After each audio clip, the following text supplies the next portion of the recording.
Chapter 806. During the Chinese New Year, Yi Zixu went out every day. Ji Yuqi asked her to follow her twice and found out that she was on a date with Jiang Tianhao. Her interest was piqued. In her previous life, Jiang Tianhao married her, but he loved Yi Zixu. In this life, she will fulfill their wish and make them a couple. Then she will destroy what they want. It will be very exciting. In the cinema, the movie ended and the ending song was playing. The sad and sorrowful tune fit the theme of the movie. The movie was called Du Shenyang, and the plot was very cliché. Du Shenyang, a prostitute, fell in love with Li Jia, a rich young master. Later, Li Jia betrayed her for money and sold her to Sun Fu. Du Shenyang was disheartened and scolded Sun Fu and Li Jia. She threw the treasure chest she had kept for many years into the river. Yi Zixu's eyes were misty as she looked at the man beside her shyly and timidly. She said coquettishly, "Senior, if you were Li Jia, would you abandon Du Shenyang for your future?" Jiang Tianhao's fair and slender fingers fell on her cheeks, gently wiping away the tears at the corner of her eyes. He smiled warmly and said, "Of course not. As a man, how can I abandon my wife who went through hardships with me?" "Senior." Yi Zixu's cheeks were flushed red, and her eyes were so gentle that water could drip from them. She was extremely shy, and Jiang Tianhao's heart was stirred by her. He felt his body heating up.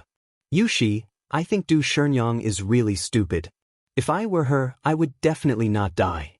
I would live well and let Li Jia, that bastard, regret it." The slightly cold voice was like a basin of cold water that extinguished the heat in Jiang Tianhao's body.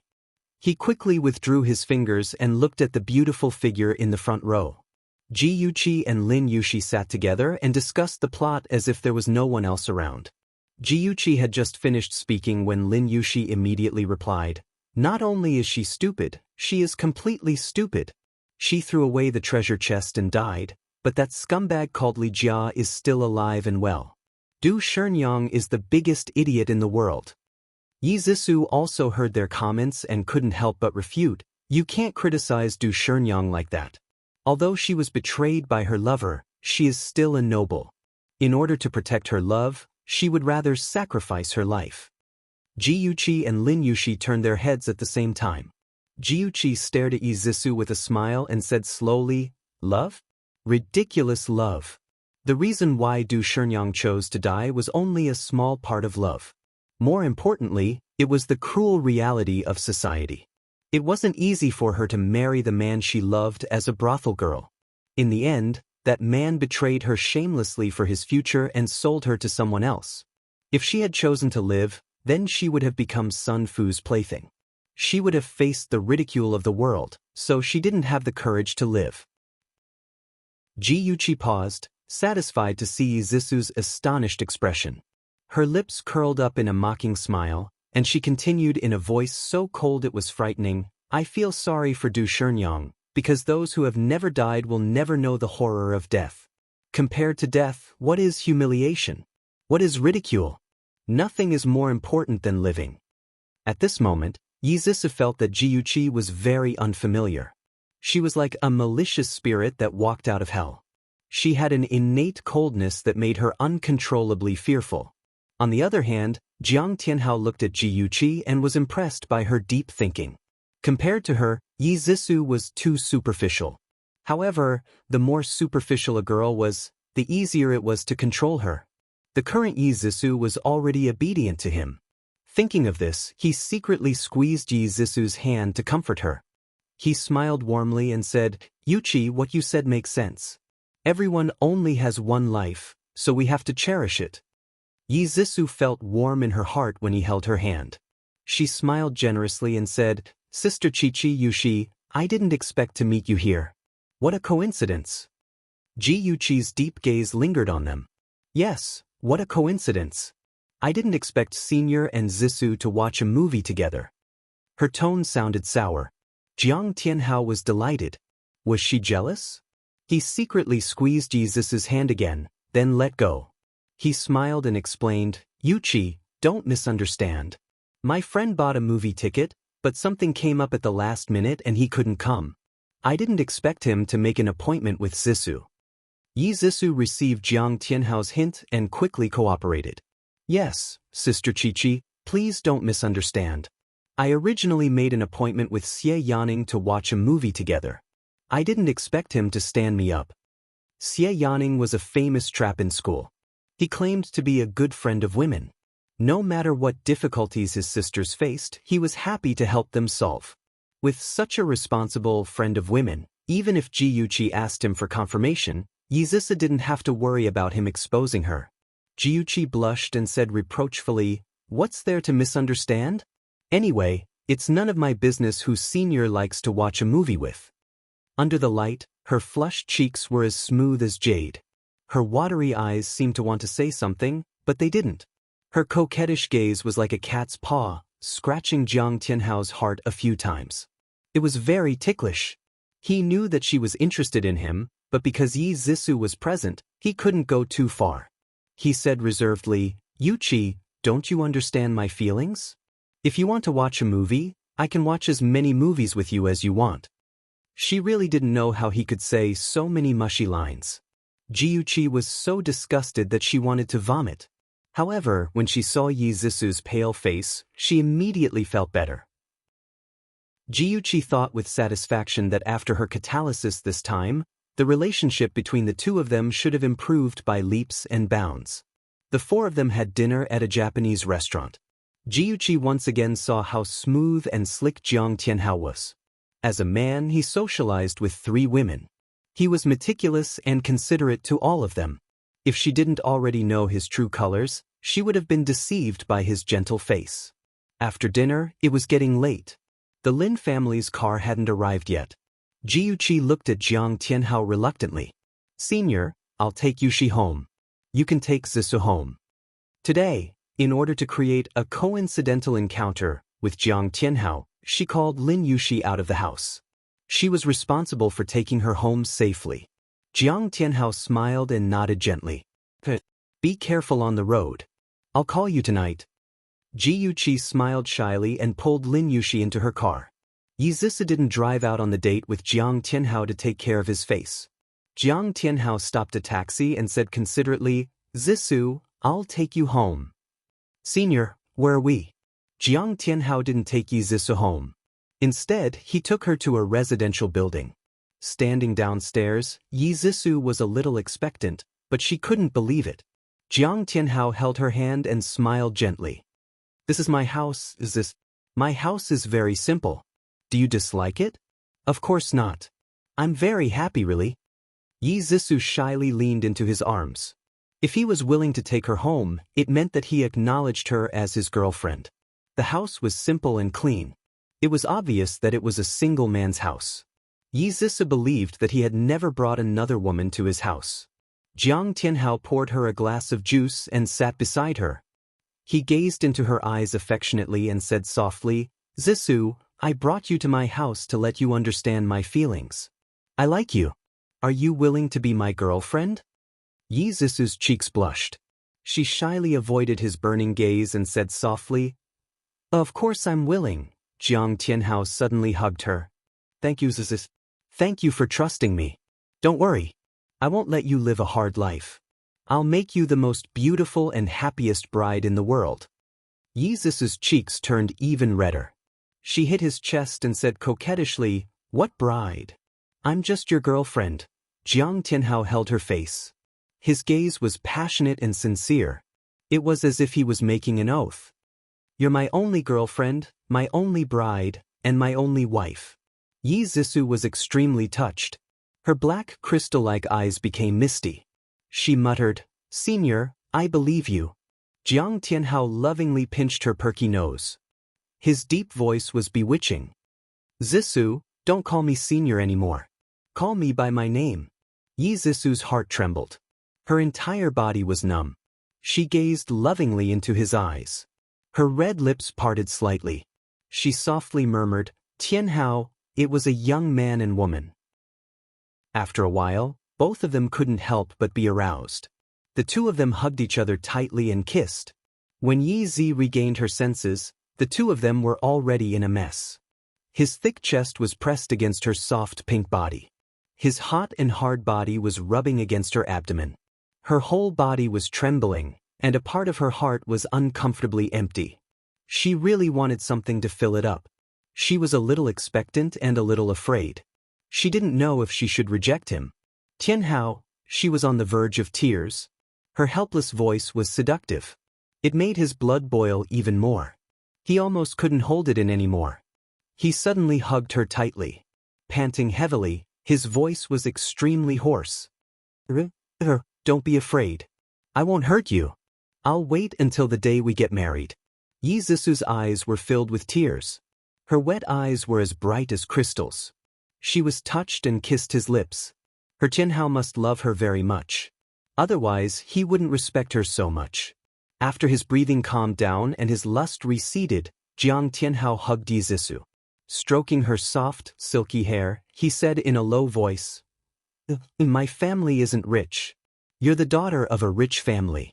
There are so many people pursuing you. Why did you choose me?" Yi Zisu obediently lay on his chest. She pouted playfully. "In my eyes, you're the best. I like you.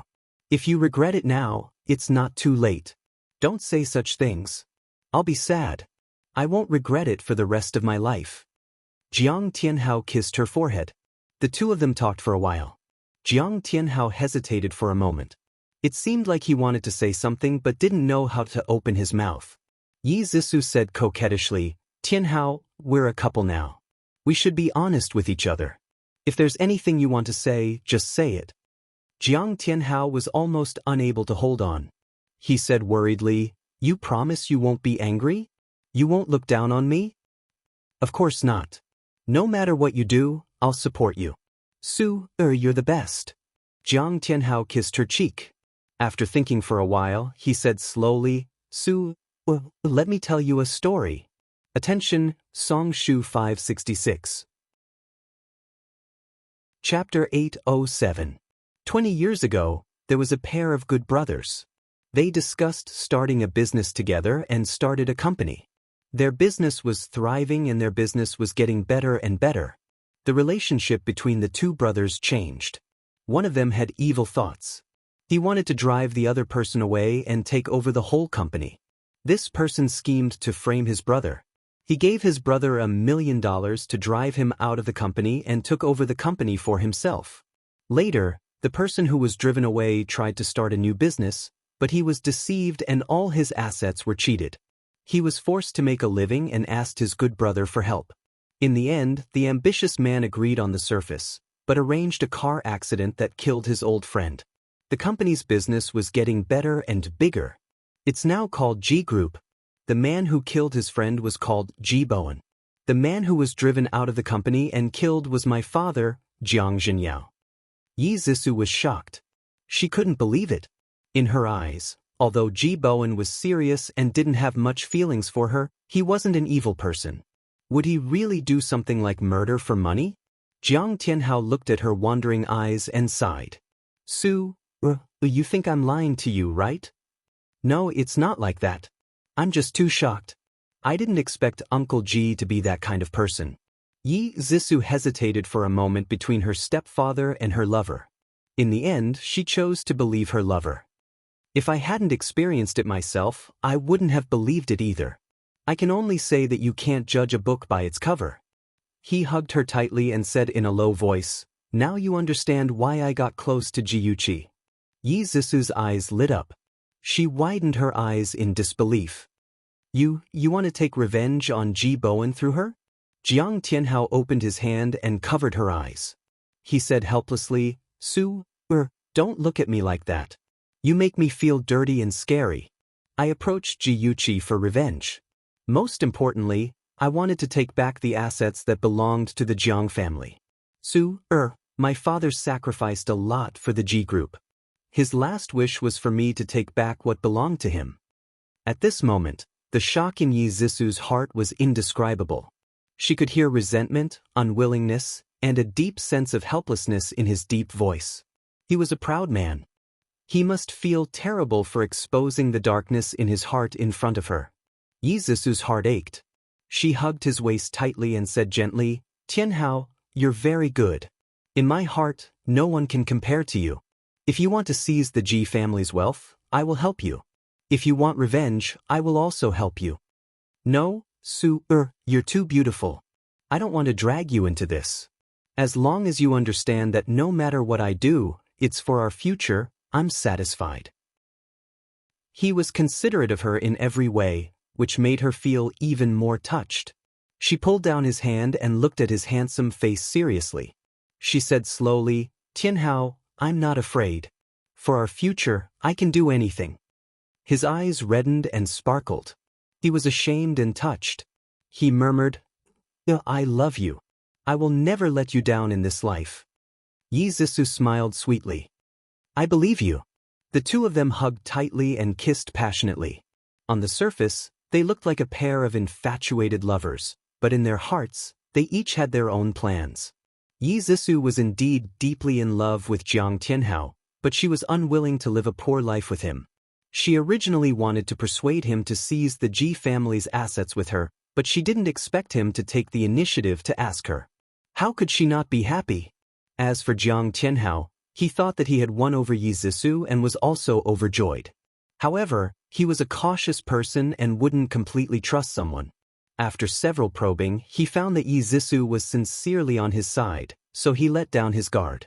After the two of them had a heart-to-heart talk, their relationship became even more intimate. There were a few times when they almost had sex. Later, they both had the mentality of tying each other down. One time, they got drunk, and the two of them finally succeeded in having sex. Yi Zhisu was Jiang Tianhao's first woman. After tasting the sweetness, he used her more sincerely and treated her more carefully. Yi Zhisu was nourished by love and glowed brightly every day. She couldn't wait to tell the world how happy she was. However, this happiness wouldn't last long because soon, she would have to help her lover pursue Ji Yuqi and win Ji Yuqi's heart. On the dark avenue, the only street lamp was blocked by the lush foliage and only a little light seeped in. Ji Yuqi walked forward unhurriedly with a strap on her arm. The sound of her high heels was particularly clear in the night. She didn't know when, but there were a few hurried footsteps behind her. She had a bad premonition and couldn't help but quicken her pace. When she quickened her pace, the people behind her also quickened their pace. She looked at the lights in the distance and simply ran wildly. The sound of her high heels sounded very frantic in the alley. Yo, beauty, it's so late. Where are you going? A hooligan-looking man appeared from the corner and blocked in front of Ji Yuqi. She took 2 steps back in a panic and said nervously, You move aside. Beauty, it's lonely in the middle of the night. Why don't you have some fun with us brothers? An annoying voice came from behind her. Ji Yuqi didn't need to turn around to know that it was the 2 thieves who had been following her. 3 big men flanked her from the front and back. 3 wretched gazes fell on her as if they wanted to eat her alive. Ji Yuqi was like an ordinary girl who had met a criminal. She hugged her chest and screamed in a panic, Don't come over. If you come any closer, I'm going to scream for help. The man in the lead laughed sinisterly and said a very classic line, Go ahead and scream. Even if you scream until your throat breaks, no one will come to save you. Help! Ji Yuqi closed her eyes and screamed in a panic. Like a madwoman, she swung her handbag and violently beat the 3 people who were close to her. She had recently made great progress in her martial arts practice. The 3 thieves in front of her were not her opponents at all. She screamed for help, but in reality, the 3 of them were beaten to the point that they couldn't even fight back. Stop! An angry low voice was heard. The 3 thieves simultaneously heaved a sigh of relief. Oh my God, the person they were waiting for finally came. If they didn't come, they would have been beaten to death. From an outsider's perspective, Ji Yuqi had her eyes closed and was beating randomly. The 3 of them didn't dare to come close, but in reality, only the 3 of them knew how sad they were. How was this the delicate miss? This was clearly the boxing champion Tyson. His strength was astonishing. They were about to suffer internal injuries from his beating. No, they had to ask for more medical fees from that guy. Ji Yuqi heard the familiar voice and trembled as she opened her eyes. She looked at the man in front of her in disbelief. She mumbled, Senior. Jiang Tianhao was wearing a black trench coat. His handsome face was covered in dark clouds as he fought with the three hooligans. He was like those chivalrous heroes in television dramas. He was so handsome that people didn't dare to look at him directly. He kicked one of the hooligans to the ground and punched another's chin. Then he grabbed Ji-Yuqi's wrist and ran forward. As he ran, he comforted her, "Yuqi, don't be afraid. I'm your senior." Ji-Yuqi gazed at his handsome profile. Her eyes were red, and tears were about to fall from her eyes. Jiang Tianhao held her hand tightly without batting an eyelid. He said gently, "Don't be afraid. It's all right now." She was touched and replied with a nim. She continued to run forward with him. As they ran, she suddenly screamed, "Aya!" "What's wrong?" Jiang Tianhao hurriedly stopped. She bent over and held her knees with teary eyes. She looked very pitiful as she was about to cry. She pouted and said, "I sprained my ankle. Take a break first. We've already shaken them off." Jiang Tianhao carefully supported her and then squatted down to check her right foot. He gently pressed the ankle with his hand. "Does it hurt?" "It hurts, it hurts, it hurts." Ji-Yuqi held back her tears and said pitifully, "It hurts and it's hot. It must be swollen." Jiang Tianhao looked distressed. "Yuqi, bear with it for a while. I'll take you to the school hospital." They were now on the way to the library. They still had to walk more than 200 meters to get to the school hospital. Ji-Yuqi limped 2 steps. Jiang Tianhao suddenly turned his back to her and squatted in front of her. He said gently, "Yuqi, come on up. I'll carry you." Ji-Yuqi's eyes had a cold smile, but her words were slightly flustered. "How can I do that, senior? I can walk on my own." Jiang Tianhao's voice was gentle but firm. "Yuqi, listen to me. Come on up. Otherwise, your foot will get worse." Ji-Yuqi hesitated for a moment before she finally lay on his back. She hesitantly hugged his neck and whispered in his ear, "Senior, thank you. If you weren't here tonight, I don't know what would have happened." Her warm breath sprayed on the back of his neck like a warm little hand caressing his skin. He couldn't help but stiffen. "Do we still need to be so polite between us? Yuqi, it's a good thing you're okay. When I saw you surrounded by them, I almost went crazy." His voice was full of worry and concern.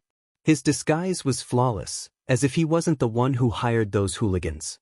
Ji-Yuqi forcefully suppressed the hatred and disgust in her heart.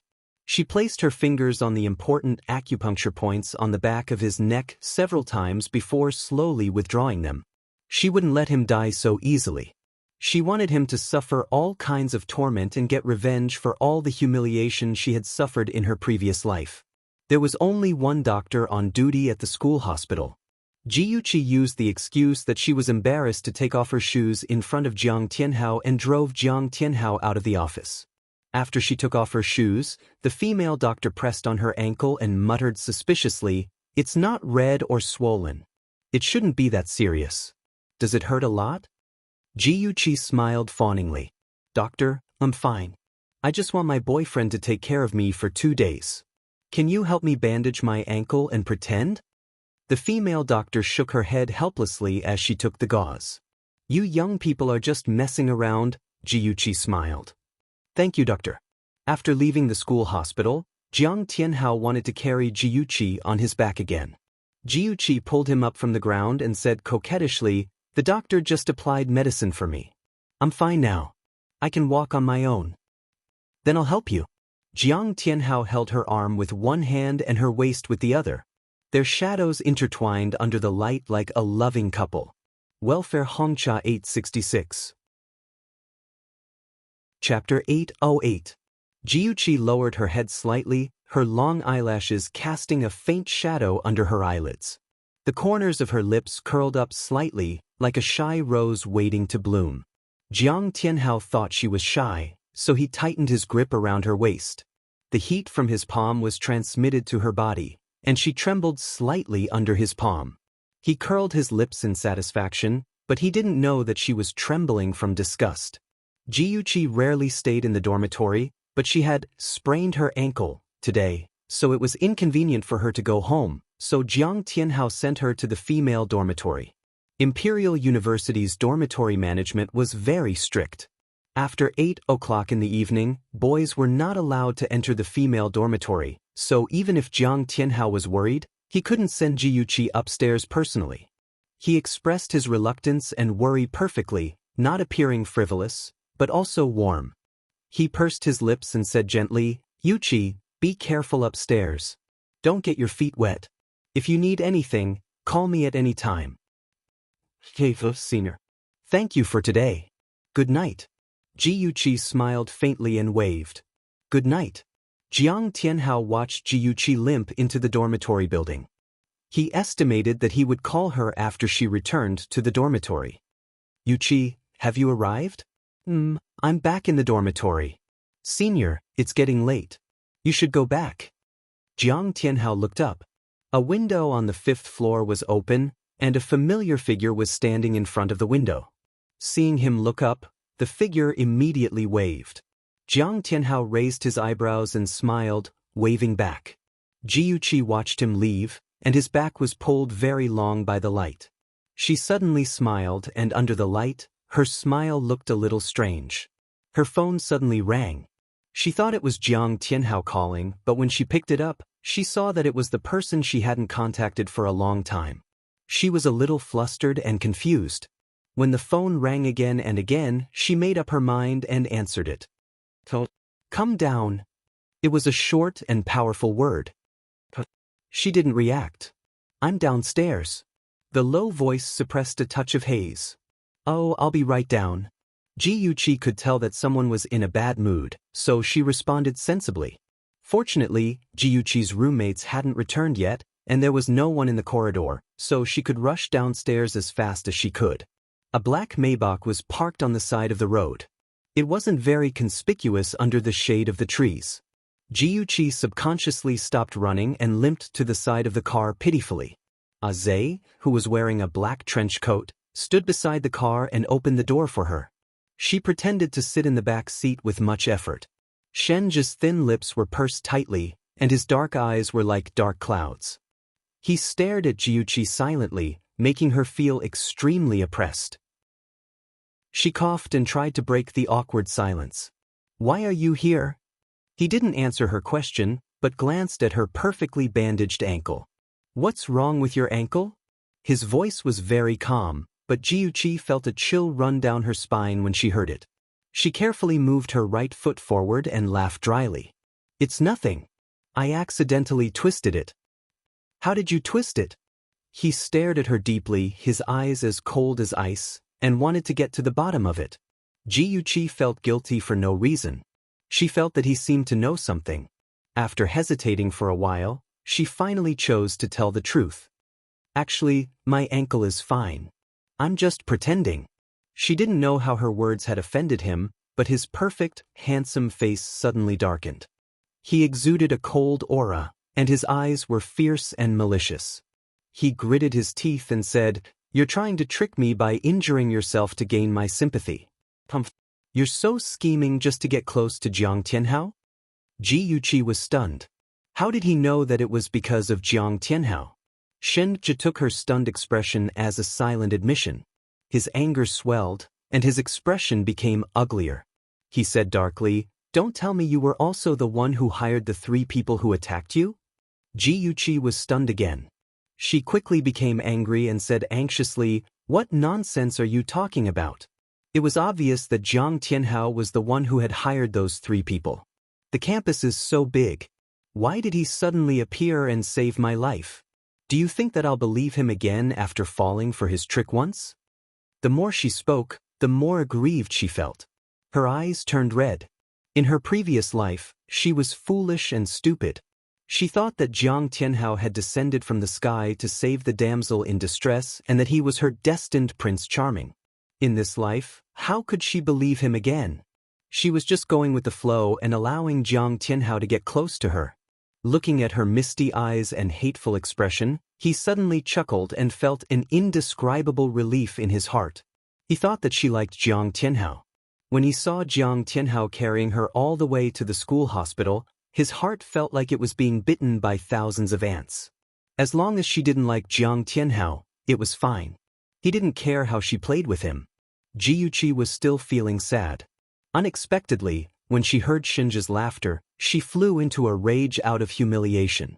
This despicable guy. Ever since New Year's Eve, he had refused to contact her. Now that they finally met, he actually laughed at her. He was too much. She snorted angrily and turned her head to look out the window, ignoring him. A hand suddenly landed on the top of her head and ruffled her silky hair. "You're angry, huh?" He said the last word in a nasal voice. His voice was slightly raised, and there was an indescribable sense of affection in it.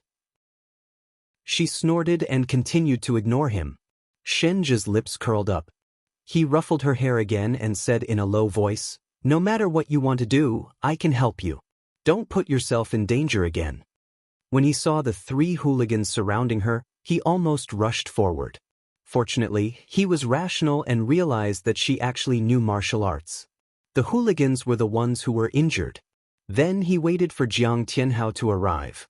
When Jiyuchi heard what he said, she was too embarrassed to be angry. She turned to look at him. "You've been following me all this time?" Shinja looked calm.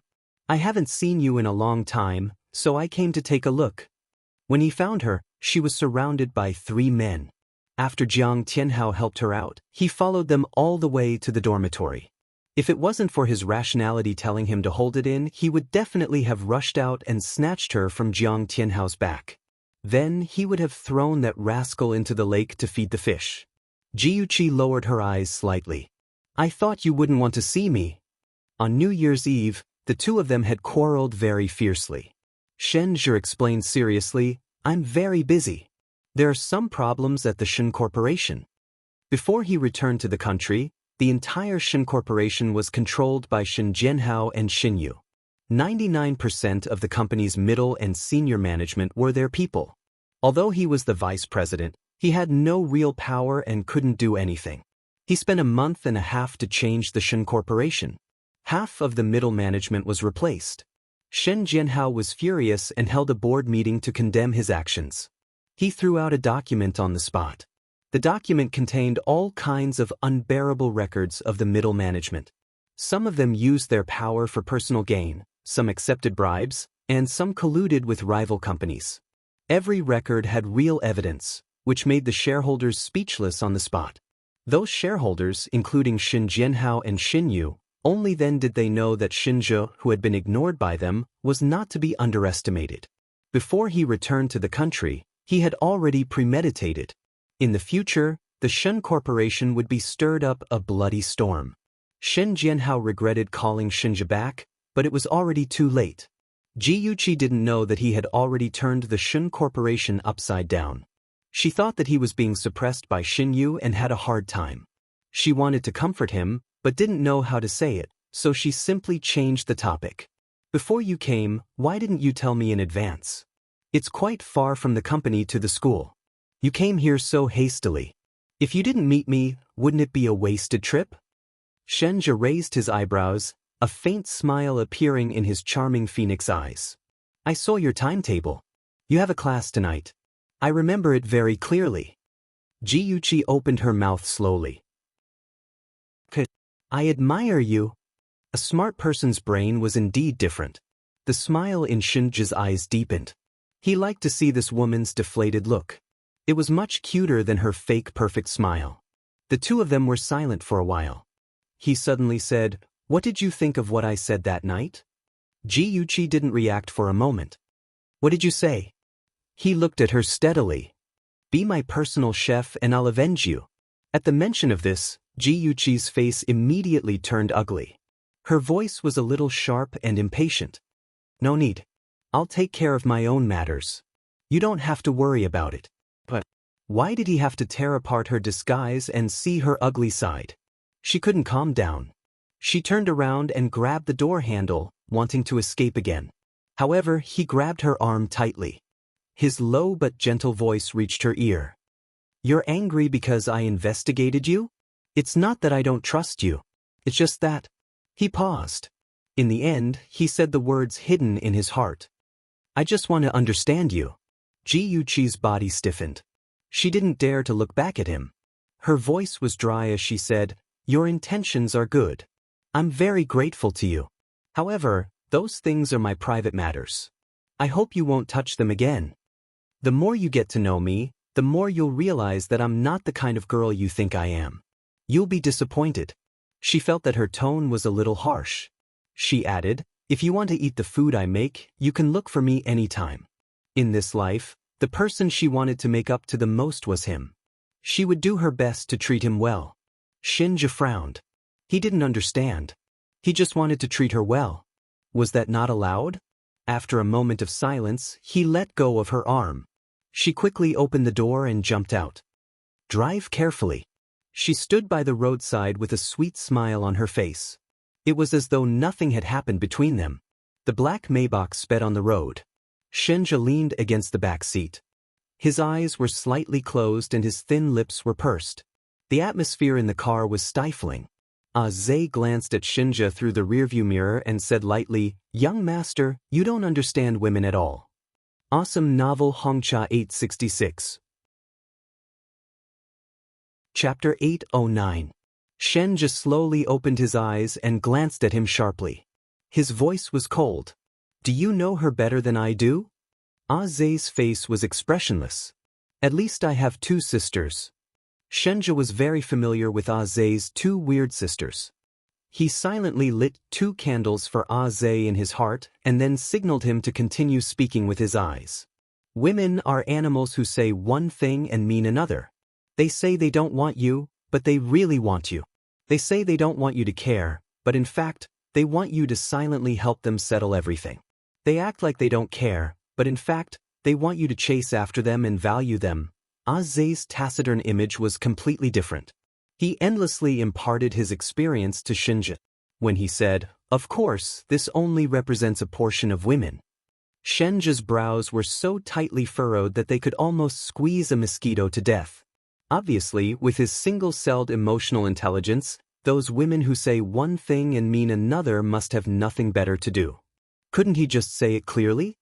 Zay glanced at his expression and could guess his thoughts. He slowly said, "According to my observation, Miss G doesn't belong to that type of woman." Shinja's eyebrows twitched. His eyes were full of murderous intent. Then why did you talk so much nonsense? Zay was intimidated by Ji Yunshu's murderous glare. He coughed dryly and continued, "Miss G is a very prideful person. Even if she doesn't want you to meddle in her affairs, you can do it secretly. One day, she will realize how good you are, young master." Shinja pinched his eyebrows. "You can shut up now." After living for so many years, this was the first time he felt that he was not capable enough. It was imperative to buy a few books on female psychology.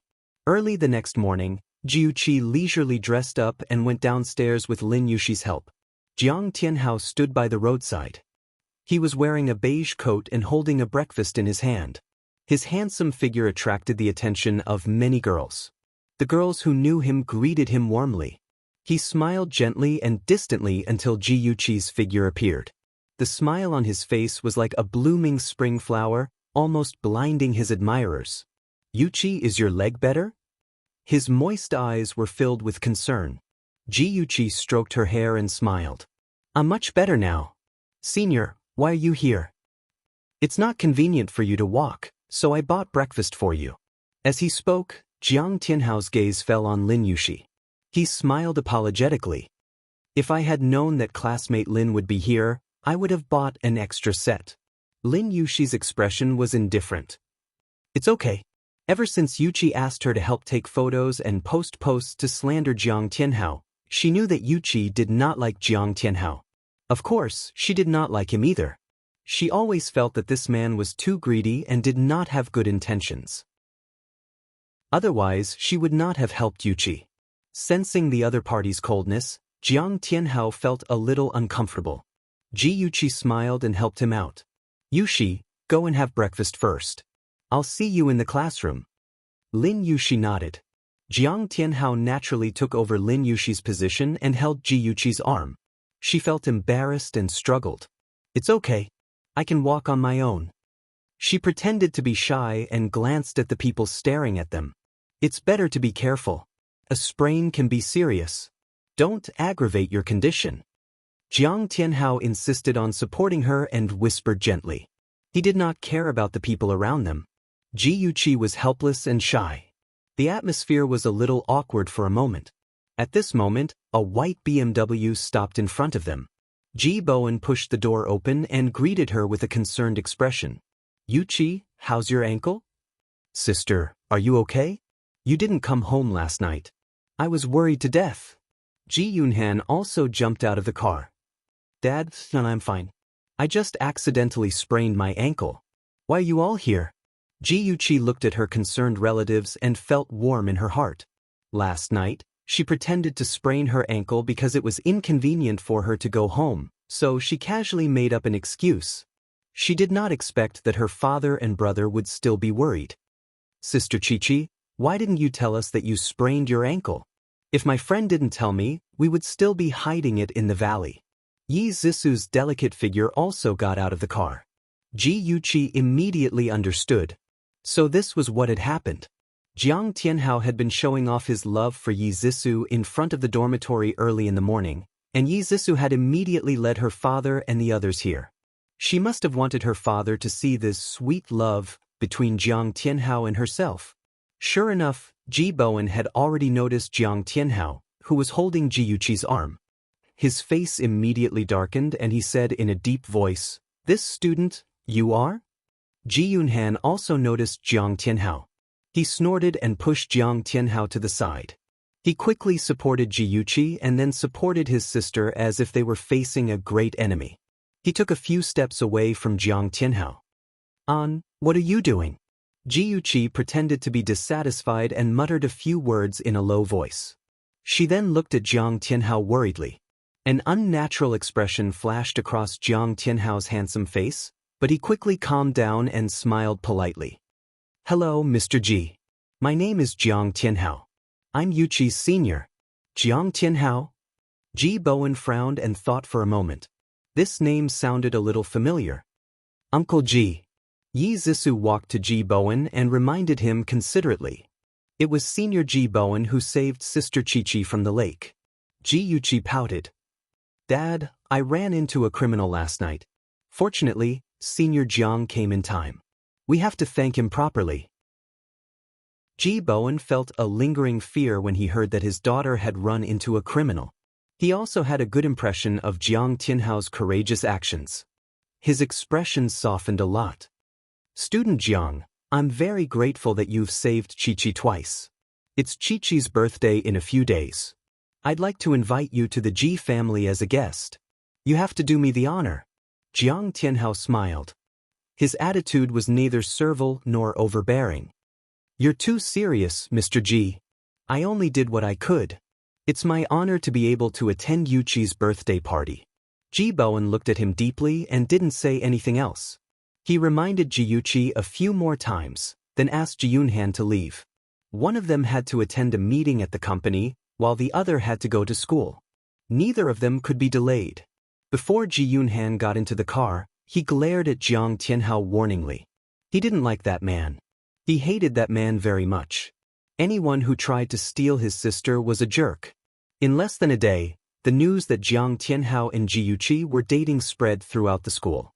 There were even more ridiculous rumors that Ji Bowen rushed to school to see what his future son-in-law looked like. Ji Yuqi sneered when she heard these rumors. Lin Yuxi looked at her and asked curiously, "Why do you hate Jiang Tianhao so much?" Ji Yuqi raised her eyebrows. "Because he's eating from the bowl and looking at the pot. He thinks that he can play the daughter of the Ji family like a fiddle. Let him play then." Lin Yuxi felt deeply. He's indeed a jerk.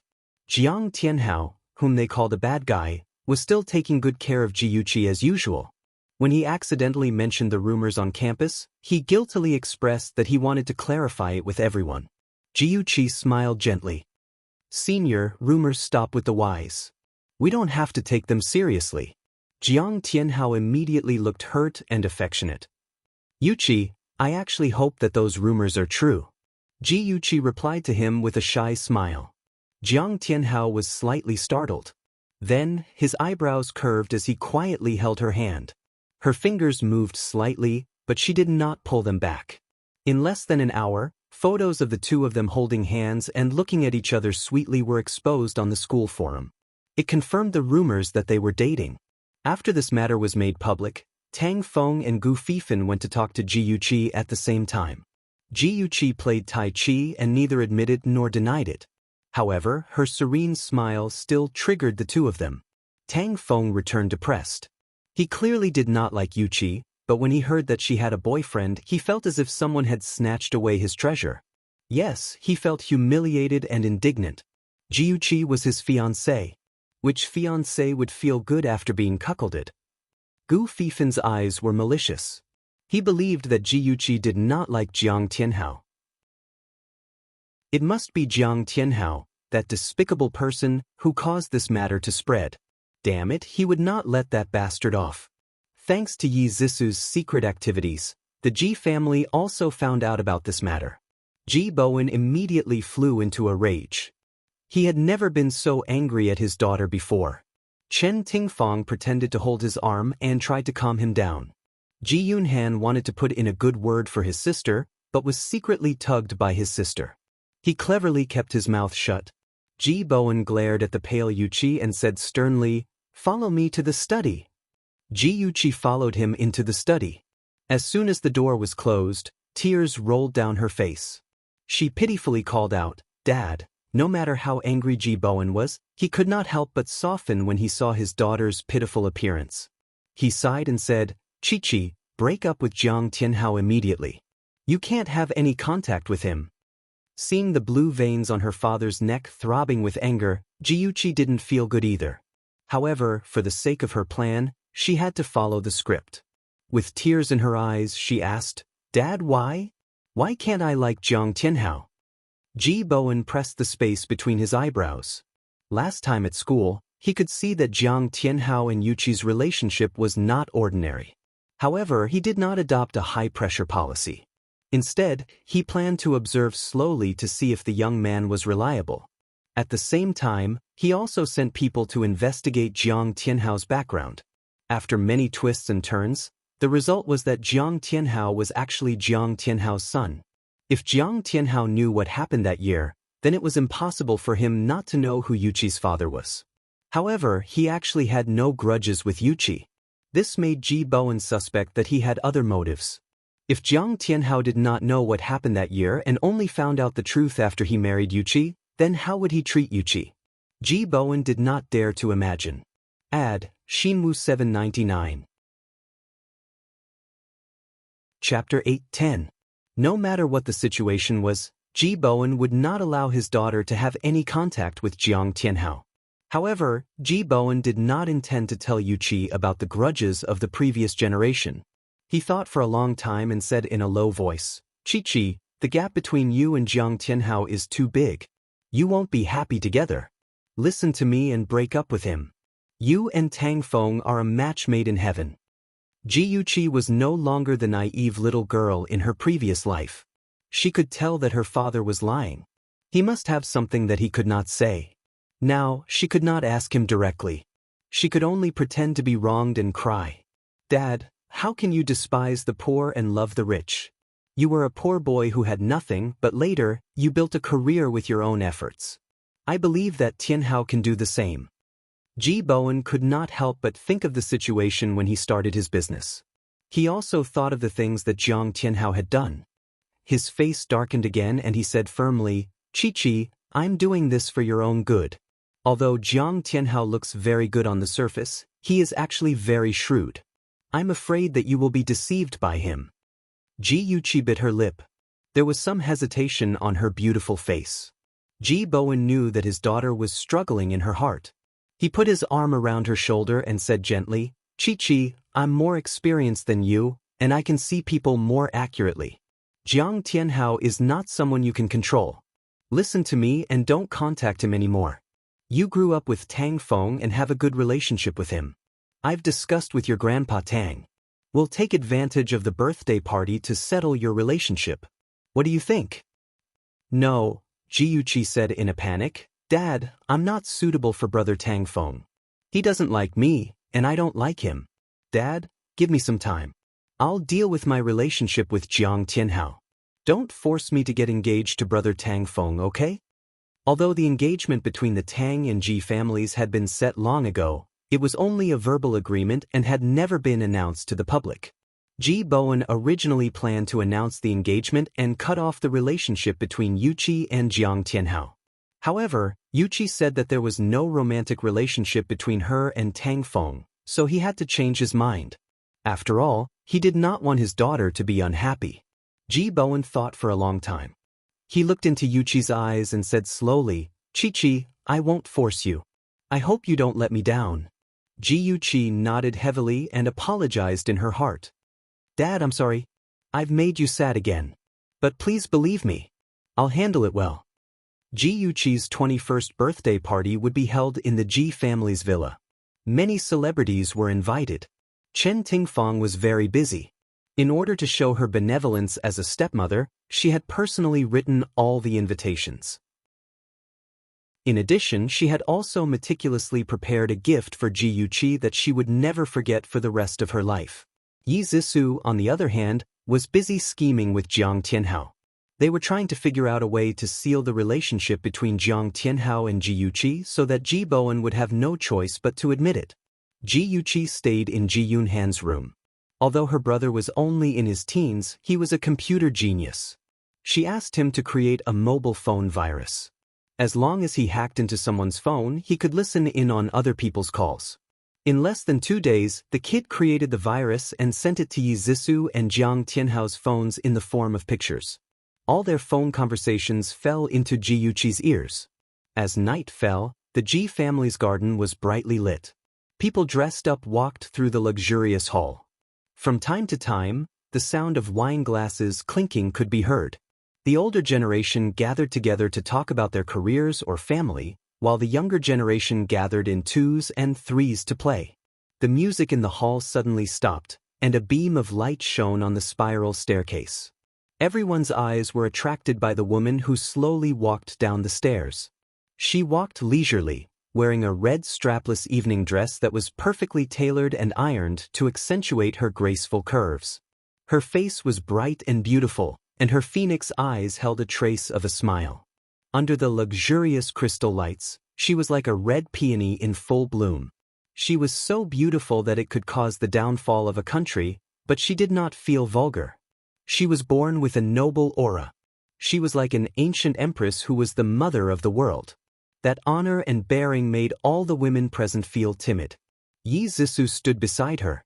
She had a completely different style. She wore a white evening dress that made her white skin look like it could be broken with a flick of a finger. Her delicate eyebrows were slightly smiling, and her temperament was elegant and refined. She was like a quietly blooming hibiscus. If one only looked at her dress, she was also very beautiful. She was so beautiful that she was fresh and refined. However, when she was compared to Ji Yuqi, she seemed a little petty. She did not have the domineering aura of a peony. Yi Zisu also knew this, but she didn't care. Her goal tonight was to serve as a foil to Ji Yuqi. The higher Ji Yuqi was raised, the harder Ji Yuqi would fall. However, when she saw Jiang Tianhao staring at Ji Yuqi with infatuation, her high spirits suddenly fell to the bottom like a roller coaster. No, it can't be. Tianhao can't fall in love with Ji Yuqi. It's just an act. Chen Tingfang held Ji Bowen's arm, and the two of them appeared in front of everyone lovingly. Ji Bowen gave a speech and thanked everyone for attending Yuqi's birthday party. Then, he announced that he would set up a foundation in Yuqi's name to help disabled children. For a moment, the applause was like thunder. Everyone present knew that Ji Bowen loved his daughter dearly. Of course, they had to cater to his taste. They all praised Yuqi for being beautiful and sensible. Ji Bowen was happy inside, but on the surface, he had to say a few words of modesty. Ji Bowen led the 3 children to meet their relatives and friends. The atmosphere was just right. Suddenly, the door was pushed open and a handsome figure strode in. He was wearing an expensive black suit, which perfectly complemented his impressive figure. A few strands of hair fell over his forehead, revealing a pair of charming phoenix eyes. His deep eyes were as beautiful as a lake in late autumn. He had a proud and upright nose and a sharp chin. His facial features were perfect like a god. He exuded the aura of a king who looked down on the world. As he walked forward, the crowd automatically parted to make a path for him. His gaze was focused on the female lead in the crowd. Even when the people around him greeted him, he did not respond. It was as if she was the only one in his world. Ji Yuqi was stunned. She did not expect Shinja to come. The Shen and Ji families were in different industries and had no personal relationship. She believed that her father did not invite anyone from the Shen family, but he came in such a high-profile manner. Was it because of her? While she was in a daze, Ji Bowen had already walked up to him and said with a smile, "Young Master Shin, what a rare guest." Shinja smiled faintly. "Uncle Ji is too polite. Just call me Shinja. Today is Yuchi's birthday. How can I not come?" Ji Bowen muttered in his heart. This young Master Shin rarely attended banquets. Moreover, the relationship between the Shen and Ji families was only SOSO. What was the meaning of this? Several thoughts flashed through Ji Bowen's mind, but the smile on his face did not change. He sighed and said, Good. Heroes indeed come from the young. If I were like your father and had such a capable son, I would wake up smiling even in my sleep." Ji Yuqi was embarrassed. Father, the relationship between Shinja and Shin Jianhao was not as close as the outside world said. They could be said to be natural enemies. Aren't you just touching the pot that doesn't boil? She hurried forward and smiled as she stretched out her right hand. Young Master Shin, I'm very happy that you can come to my birthday banquet. Seeing that soft snow-white hand, Shinja's cold gaze softened. The corner of his lips curled up slightly. He elegantly bent down and gentlemanly picked up her right hand and gently kissed the back of her hand. His warm lips brushed against the back of her hand like a soft feather gently brushing across the surface of a lake, creating circles of ripples. Ji Yuqi's heart trembled. She only wanted to shake hands with him, but he actually kissed her hand in the Western way. His actions were elegant and gentlemanly. His eyes were clear and his expression was normal. No one suspected that he had other motives, but it still made the young women present jealous. They wished that the person who was kissed on the back of her hand was them. Yi Zissou looked at his handsome figure and was momentarily absent-minded. She was jealous of Ji Yuqi's good luck. Why was Ji Yuqi able to chat and laugh with those noble young masters at the banquet, while she could only serve as a foil to her? Why was even the young master of the richest family, the Shen family, looking at her in a new light? Yi Zissou was not reconciled. She hated it. Ji Yuqi was chatting with Tang Feng's grandmother, Madame Tang. She pretended to inadvertently look into the distance. Shenja was standing in the middle of a group of celebrities. He was like a noble king. Wherever he stood, he was incomparably dazzling, overshadowing the men around him. Even the female companions of those men were staring at him with eyes full of affection. Madame Tang was already a shrewd old woman. When Ji Yuqi looked in Shinja's direction for the second time, she could not help but laugh and teased, You were very close when you were young. Why are you so distant now that you've grown up? You didn't even speak much tonight. Ji Yuqi was stunned, but she quickly reacted. Tang Feng was also standing around Shinja's circle. Granny Tang thought that she was peeking at Tang Feng. She pursed her lips and smiled, saying gently, Granny Tang, don't make fun of me. No matter how old we are, Brother Tang Feng will always be my brother in my heart. Madame Tang's heart sank. Brother? How could he be her brother? Originally, they had agreed to announce the marriage between the Tang and Ji families at the birthday party, but Ji Bowen suddenly changed his mind. Could it be that Yuqi did not like Yuhong? Madame Tang's heart was in turmoil. Ji Yuqi smiled and changed the topic at the right time. Madame Tang wanted to test the waters. A group of young boys and girls came to look for Yuqi, so she could only give up and say with a smile, Yuqi, don't sit around with an old woman like me. Entertain your friends and have fun. Ji Yuqi left with a smile. Madame Tang looked at her back as she walked away, then looked at her precious grandson, Tang Feng, who was handling the crowd with ease. She felt very upset. Yu once told her that he did not want to marry Yuqi. She thought that he was joking and did not take it to heart. She did not expect that the relationship between the two of them would become more and more distant. She decided to go home later and have a good talk with Tang Feng to see if there was any possibility between him and Yuqi. Come and see. Hongcha 866. Chapter 8:11. I'm sorry, I didn't mean it. In the brightly lit garden, a handsome man in a black suit stared at the red wine stains on Jiyuchi's dress. He was chatting with his companions with a wine glass when he suddenly felt someone bump into his arm.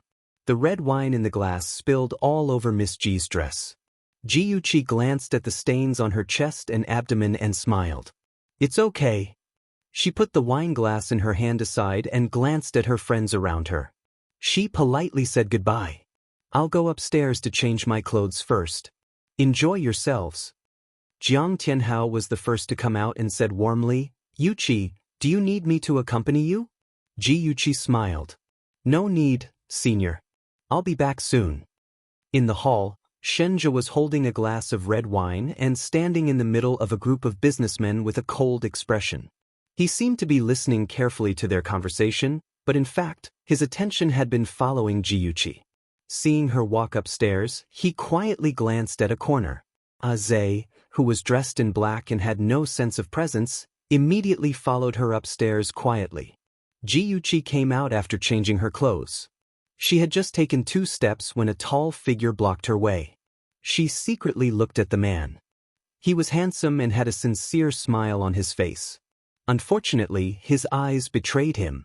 They were full of ambition and calculation. Yuqi, do you remember me? I'm Chen Yifei, Zis's cousin. Chen Yifei pretentiously brushed the hair in front of his forehead and raised his eyebrows handsomely. Jiyuchi smiled. So it's Chen Gongzi. Nice to meet you. What Chen Gongzi? Don't be so formal.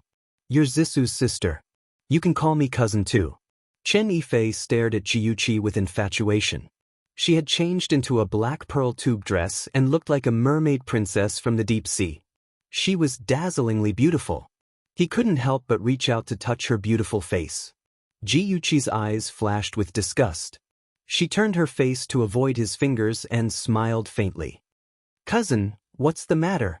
Chen Yifei's bones softened when he heard her call him cousin. He retracted his hand and smiled. Yuqi cousin, I have something to talk to you about. Let's go to your room.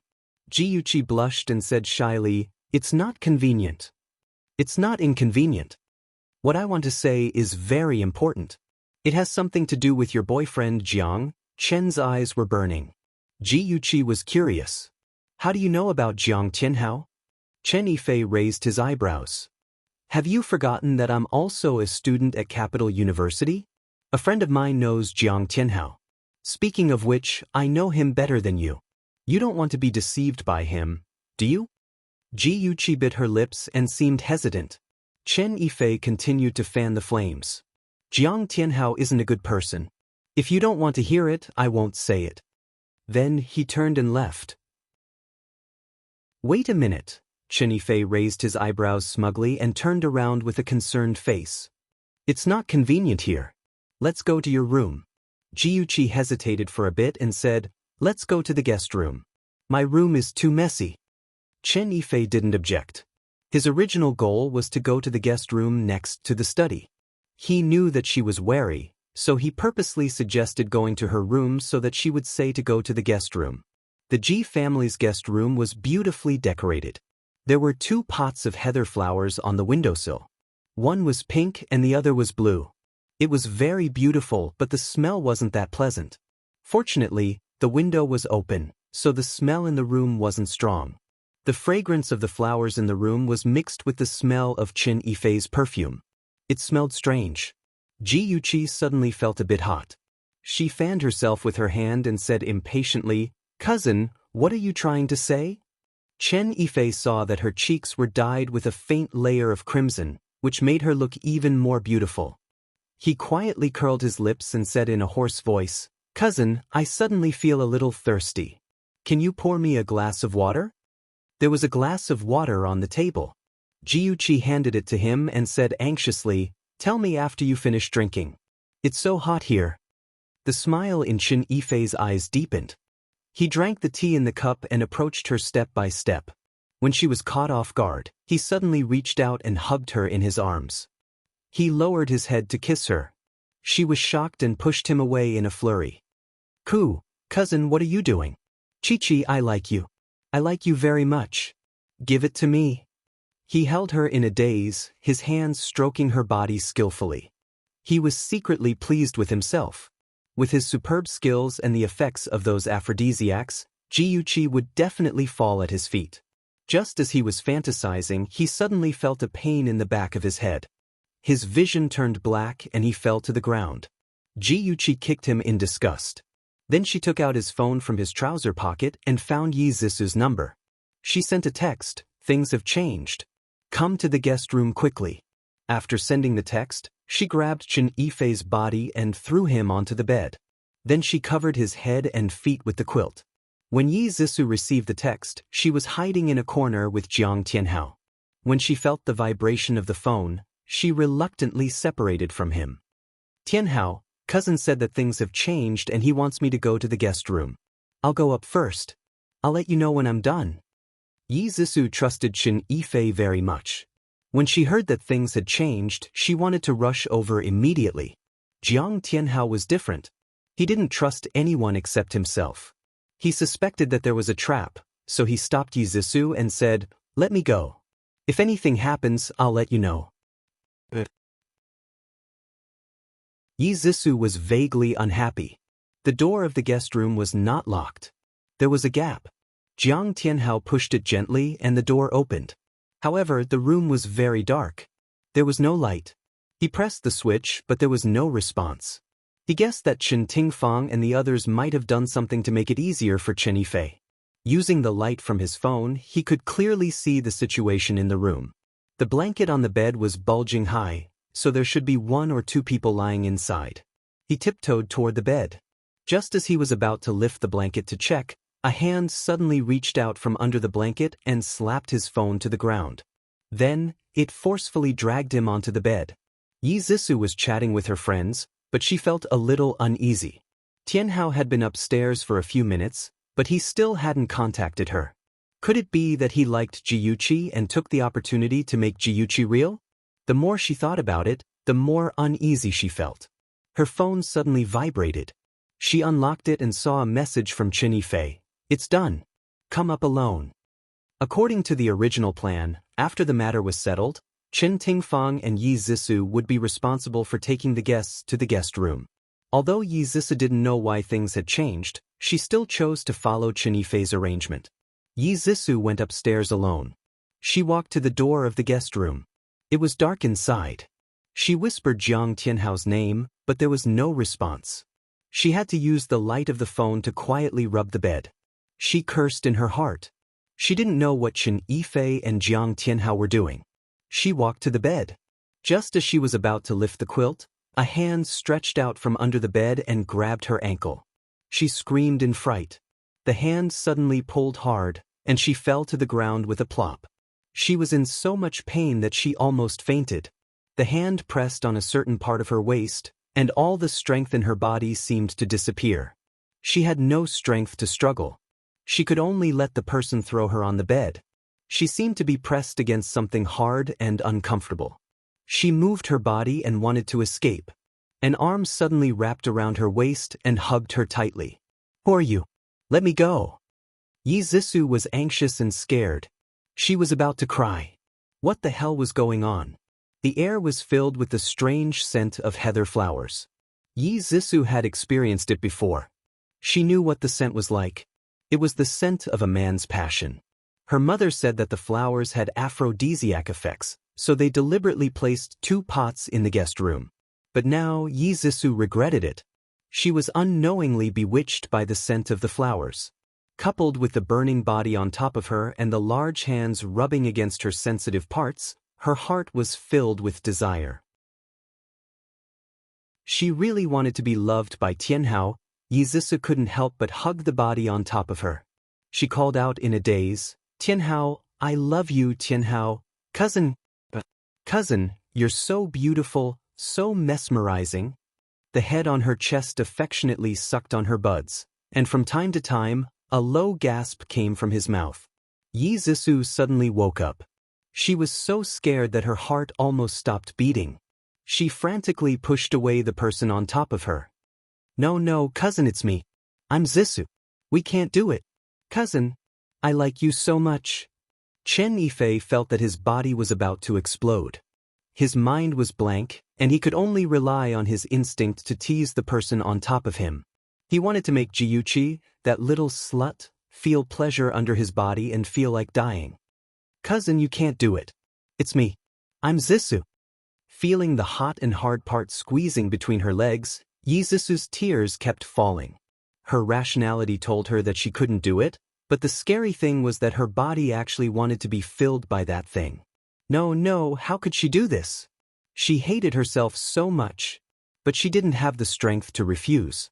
Even her body was faintly anticipating it. Feeling that thing ready to go, Yi Zissou bit her lips in despair and cried bitterly. At this moment, she suddenly heard Jiang Tianhao's angry roar. Bastard! Then, with a bang, the man on top of her was kicked off the bed. Before Yi Zissou could breathe a sigh of relief, she heard the door open. A group of people appeared at the door. Click! The lights were turned on. At the door, Ji Bowen and Qin Tingfang were leading a group of banquet guests. These guests heard that Ji Bowen had collected several sets of very precious stamps, so they followed the host to the study to take a look. They didn't expect to hear screams and cries coming from the guest room in the corridor. Madame Ji immediately said that they should check it out. So, the door was opened, and the room was full of spring scenery. The second young miss of the Ji family, who was as pure and elegant as if she had walked out of a painting, was actually lying naked on the bed with a similarly naked man. And on the floor, there was another man who was completely naked as well. The young girls present covered their eyes and screamed at the same time. The older generation awkwardly turned their heads to avoid this erotic scene. Welfare Hongcha 866. Chapter 8:12. Shenja walked at the end of the crowd. His cold eyes glanced slightly.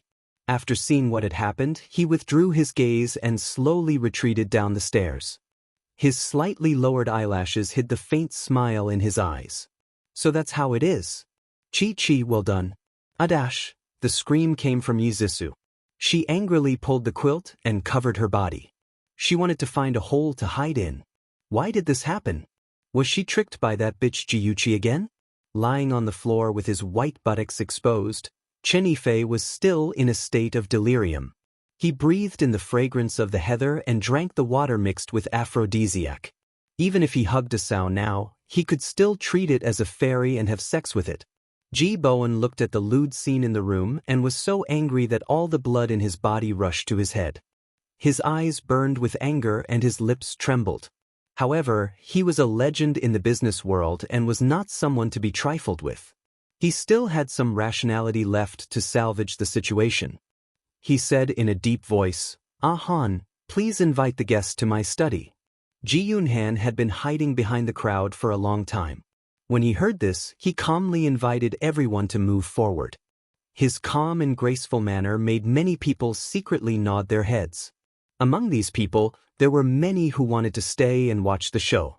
However, they had to leave some face for the Ji family. Therefore, they acted as if nothing had happened and happily went to the study to look at the stamps. Chen Tingfang was so angry that she wanted to slap Yi Zissou. However, Yi Zissou was her only daughter and her hope for the rest of her life. Even if she was disappointed, she could not watch her daughter being destroyed. She could only force a smile. "Tianhao, you look so calm. I did not stop you from dating Zissou. How can you be so careless? Fei, you know that he will go crazy when he is drunk, but he still dares to drink so much. Housekeeper, call 2 people to help Chen Xiaoye upstairs to sober up." Jiang Tianhao was unconscious after being put on the bed. He was in a daze when he suddenly heard Yi Zissou crying. Then he found that Yi Zissou was under Chen Yifei's body. He was so angry that he cursed, "Bastard," and then kicked Chen Yifei out of the bed. Until he was caught in bed by a large group of people, his brain was running fast. He did not know what went wrong and caused the current situation. He didn't know what to do, but after hearing Chen Tingfang's words, he immediately understood. His face revealed an ashamed expression as he mumbled, "Auntie, we drank a little and couldn't control ourselves for a moment." Ji Bowen was so angry that he almost set the room on fire. Jiang Tianhao, that bastard, was lying through his teeth. He was Yuqi's boyfriend. How could he get together with Zissou without breaking up with her? How could he have sex with her? How could he do that? How could he do that? How could he? As for that bastard Chen Yifei, he was even worse. Ji Bowen did not believe Qin Tingfang's words of drunkenness. That bastard kept saying cousin. Was he not referring to Yi Zissou? Chen Yifei actually dared to covet his own cousin. If he was not a bastard, what was he? "I'll give you 10 minutes. Come to my study when you're done." Ji Bowen angrily threw down these words and turned to leave. If he stayed any longer, he was afraid that he would not be able to control himself and would want to hit someone. After such a scandal, the guests who had attended the banquet quickly took their leave. When Ji Yuqi came out of her room, she was faced with an empty hall. Wine glasses were strewn about, giving off a feeling that everyone had left at the end of the song. She picked up a glass of red wine and took a sip. A tall and slender figure walked quickly to her and asked in a low voice, "Is what happened in the guest room true?" Ji Yuqi glanced at him. Tang Feng, who was favored by the heavens, had an ugly expression on his face. His eyes were still. She avoided his gaze and faintly said, "Yes, it's true." Tang Feng's mind went blank, and the blood drained from his face. He did not go upstairs with the others, so naturally he did not see the erotic scene. However, when he heard the whispers of the others, he still had a trace of hope that they were slandering Yi Zissou. When he received confirmation from Yuqi, all his beautiful fantasies about love were shattered. In his heart, Yi Zissou was a pure and kind goddess. How could she do such a thing? Ji Yuqi could only sympathize with him. Other than that, there was nothing else. She did not stay here to accompany him. She walked out of the hall. The scenery in the garden was still beautiful, and the moonlight was very charming. However, she was not in a good mood, because in her previous life, she, Ji Yuqi, was the one whose reputation was ruined. She sat on the hanging chair and slowly closed her eyes. She could not help but think of what had happened in the past. That night, her dress was also dirty. She went upstairs to change, but Chen Yifei blocked her in the corridor and tricked her into the guest room. There were aphrodisiac flowers in the guest room. She felt that something was wrong with her body. Then, Chen Yifei hugged her tightly, kissed her, and caressed her. She wanted to push him away, but she did not have any strength. Then, Jiang Tianhao barged in and beat Chen Yifei up. She was tormented by desire and could not help but hug Jiang Tianhao, who had saved her. At this moment, Qin Tingfang led the guests to put on a show of catching them in the act. In order to protect her reputation, Ji Bowen, who had always disapproved of the relationship between Yuqi and Jiang Tianhao, had no choice but to lie. He said that Jiang Tianhao was Yuqi's boyfriend. This was better than saying that she was humiliated by her cousin in name. However, paper cannot wrap fire. Soon, the scandal of Qin Yifei raping Ji Yuqi spread throughout the city. Jiang Tianhao pretended to be deeply in love with Ji Yuqi. He did not care about the past and firmly followed Ji Yuqi, officially becoming her fiancé. Ji Yuqi thought that he really loved her and even felt that he owed her. She felt that she had dragged down his reputation. She did not expect that in order to get her father's approval, he would collude with Chen Yifei to humiliate her. Thinking of the humiliation she had suffered in her previous life, Ji Yuqi's dry eyes gradually moistened. She bit her lip hard and clenched her fists so tightly that her knuckles turned white. Her whole body trembled uncontrollably. Suddenly, she felt a weight beside her. A warm body pressed against her arm. She opened her eyes abruptly and glared at the person who had come. The next second, her eyes widened. She said in surprise, "Why haven't you left yet?" Under the moonlight, her smooth and fair cheeks were like fine mutton fat jade. Such a beautiful face should not reveal a sad expression. She should be happy and blissful. Shenzhou was bewitched by the moon. He could not help but reach out and gently wipe away the tears at the corner of her eyes. He said gently, "I'm waiting for you." Her eyes widened even more. "Waiting for me to do what?" Shenzhou smiled faintly. "Personally give you a birthday present." She blinked and wanted to say something, but he opened his other hand. A bracelet inlaid with an aquamarine lay quietly in the palm of his hand. The dazzling brilliance was incomparably resplendent under the moonlight. He put it on her right wrist and said gently, "This bracelet and necklace happen to be a pair. Do you like it?" Ji-Yuqi lifted her wrist slightly. The bracelet flowed around her wrist like a lake. It was dazzlingly beautiful. She narrowed her eyes and laughed softly. "It's very beautiful. I like it very much. Thank you." What? Ji-Yuqi admired the bracelet on her wrist seriously. She did not notice that a certain someone had become intimate with her. "Can I kiss you?" Shenja's obsidian-like eyes shone brightly as he looked at her expectantly. Ji-Yuqi was petrified. Was this Shinja? When did he become so devilish? He actually used such a serious expression to discuss such an ambiguous matter. She was already speechless. "Chi-Chi, can I kiss you?" Shinja repeated. His handsome face inched closer to her. She quickly pushed his face away and laughed dryly. "What are you doing? Don't joke around." Shinja looked hurt. "I'm not joking around. I'm seriously asking for your opinion."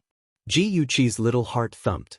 She turned her face away awkwardly and said in a flustered voice, "Well, it's getting late. You should hurry home. Be careful on the road. Bye." As soon as she finished speaking, she lifted her skirt and ran away in a panic without a care for her image. Shenja had turned into a devilish man. She could not handle him at all. Shenja watched helplessly as his beloved little girl ran away. He sat in silence for a long time. Then he took out a small notebook called Love Notes that he always carried with him. He wrote, "March 20th, wanted to kiss Chi-Chi, but was rejected by Chi-Chi."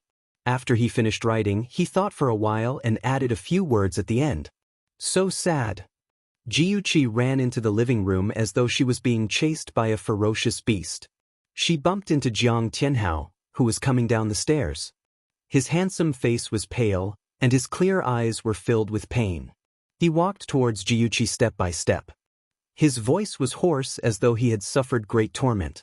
He said, "Yuqi, do you believe me?" Ji-Yuqi smiled miserably.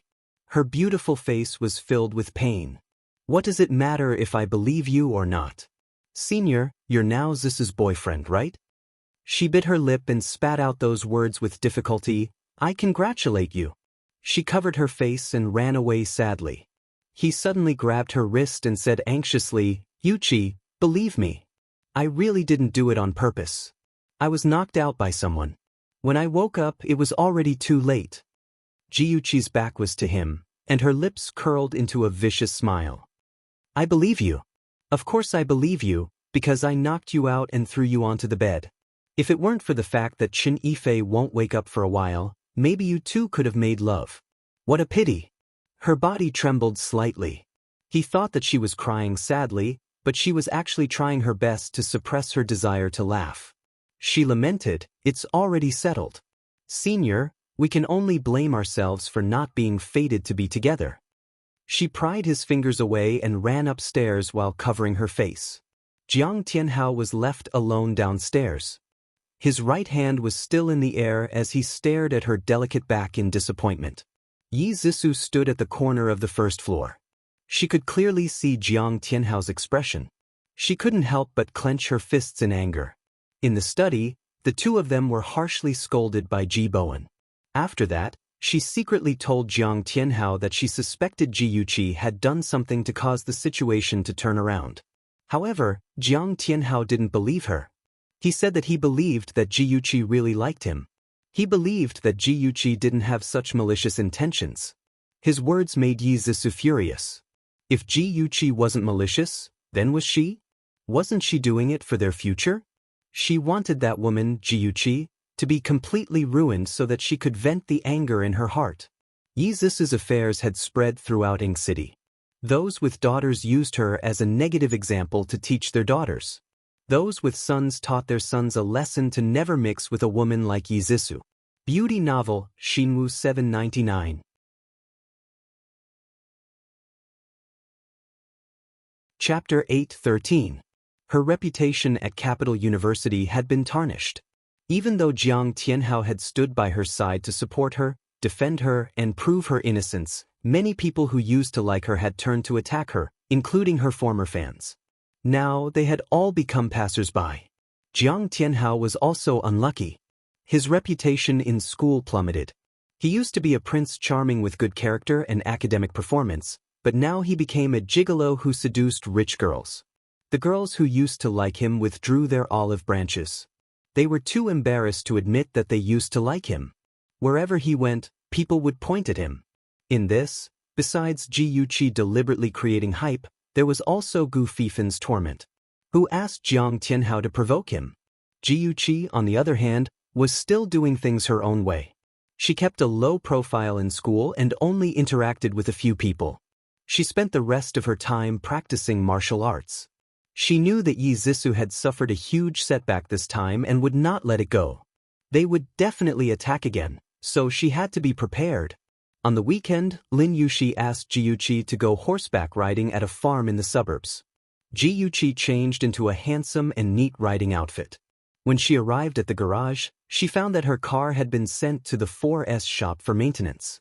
She could only ask the driver, Li Wei, to send her to the destination.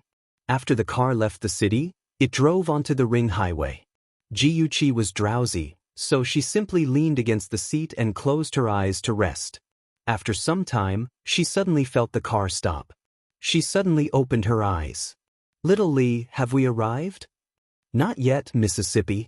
There's a car accident in front. The road is blocked. I'll go take a look. I'll be back soon." Without waiting for her answer, Li Wei opened the car door and got out. Ji Yuqi looked around. Their car had already left the highway and was parked by a river. Less than 20 meters away, there was a group of people gathered around a van. They seemed to be arguing about something. Li Wei walked in front of those people. Just as he opened his mouth to ask, a man wearing a baseball cap suddenly hit Li Wei on the back of his head. Li Wei softly fell to the ground. Then, the man in the baseball cap led the group of people towards Ji Yuqi. Ji Yuqi sensed that something was wrong and quickly climbed from the back seat to the front. She wanted to drive away, but the car keys were taken away by Li Wei. An arm reached in through the window, grabbed her hair, and dragged her to the window. Another person got in from the other side of the car and covered her mouth and nose with a handkerchief stained with knockout powder. Ji Yuqi immediately stopped breathing.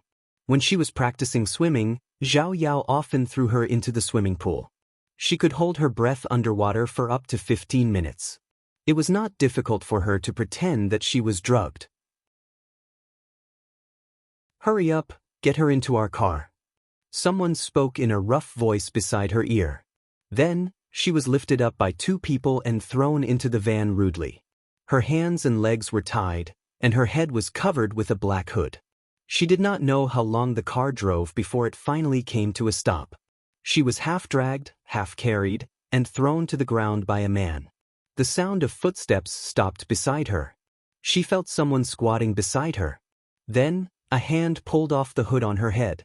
She still had her eyes closed and pretended to be unconscious. A large hand rubbed her face twice. The man laughed wretchedly. "Tisk, this woman is really beautiful. Brothers, we have found a treasure." "Old Six, let's get down to business first. Brother Xian said that he wants us to take a set of erotic photos of this little girl. After we're done, we'll enjoy it. I've never touched such a delicate young lady. Isn't that right? My cock is already hard. Let's hurry up and finish. I want to make this little b** Tsich suffer under my body." The 5 men surrounding Ji Yuqi kept saying vulgar words. Each of them was rubbing their fists and palms together.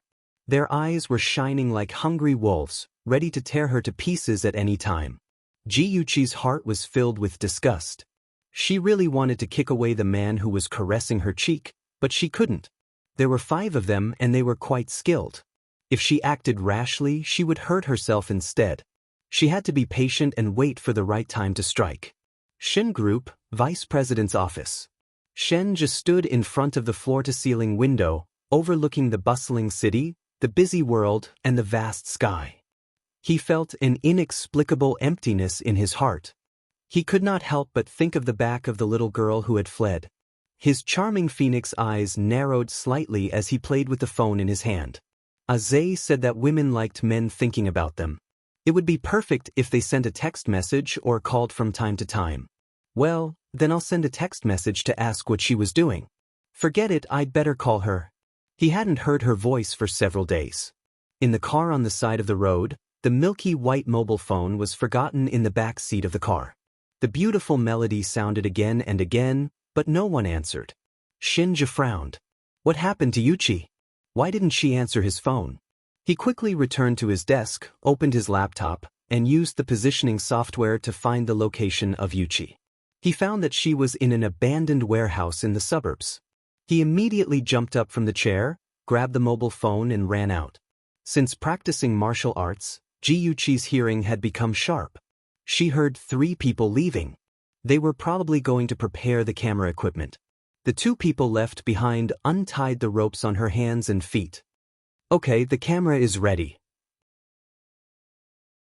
The 2 of you quickly take off her clothes and take pictures while she's unconscious. A pair of hands touched Yuchi's chest, and another pair fell on her waist. She trembled slightly and slowly opened her eyes. Her eyes were filled with confusion. Then she panicked and shouted, "Who are you?" She rolled back in fear, avoiding the 2 pairs of hands. The man standing behind the camera cursed, "Damn, this woman actually woke up. Tao Zi Denyo, you guys go and help. Take off her clothes for me." The 2 people who were called out couldn't wait for such a good thing to fall into their hands. With a lewd smile on their faces, they quickly went forward. The 4 men surrounded Yuchi and said obscene words. At the same time, they stretched out their hands and pounced on her body. Yuchi flew up and kicked one of them in the chest. That person was caught off guard and was kicked. He fell on the ground and cursed, "Damn girl, your strength is not small. Brothers, be careful." Even without him saying, the 3 men knew that they had avoided Yuchi's attack. A stocky fatty pounced on Yuchi and used his body to suppress her. She struggled with all her strength, but the 200 pounds of weight on her body made it impossible for her to throw him off. The fatty's 2 large hands grabbed her shirt and tore it apart. The fabric made a sharp tearing sound and her chest was instantly exposed in front of everyone. It attracted the lecher's green eyes. They rubbed their palms and couldn't wait to immediately pounce on her and tear her apart. When those hands touched her body, the memories of her being violated by that man in her previous life came flooding back. Her mind was filled with bright red blood stains. She couldn't help but tremble. She stopped struggling and closed her eyes in despair. Her right hand quietly slid down, avoiding those people's hands. She touched her calf and touched the hard dagger. She quickly pulled it out. "Ah!" The fatty suddenly cried out in pain. There was an incomparably sharp dagger in his back.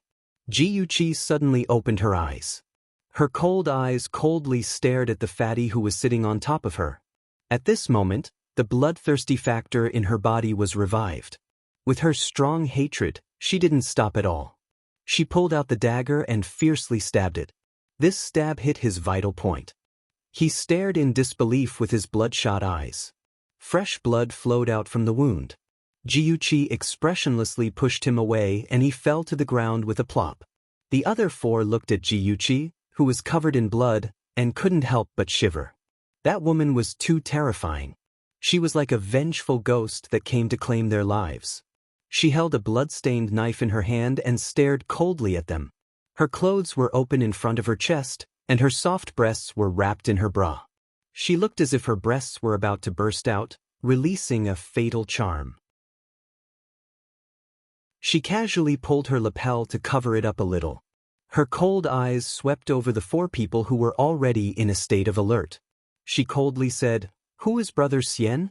Was he the one who ordered you to kidnap me? Brothers, don't talk nonsense with her. Let's go together. Let's avenge the dead De Xiong. Go!"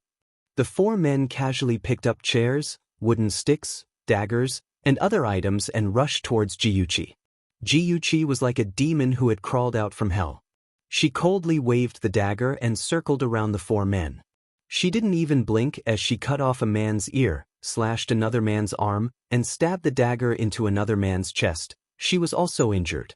A red and swollen bump appeared on her forehead. Her back and legs were slashed by the dagger. She gritted her teeth and didn't make a sound. These injuries were nothing compared to the pain of falling off a cliff in her previous life.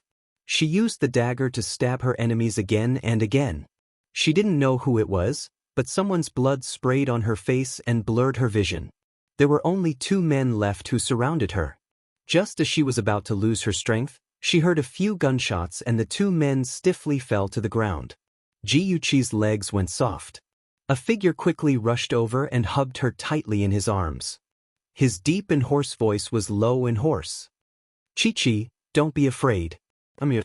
The strong smell of blood rushed to her nose. His palms were covered in sticky blood. Shenja didn't care and hugged Ji-Yuqi even tighter. The moment he saw her in danger, his heart almost stopped. Only when he hugged her and felt her warmth did he dare to believe that she was still alive. The man behind her was trembling. Ji-Yuqi's long eyelashes fluttered.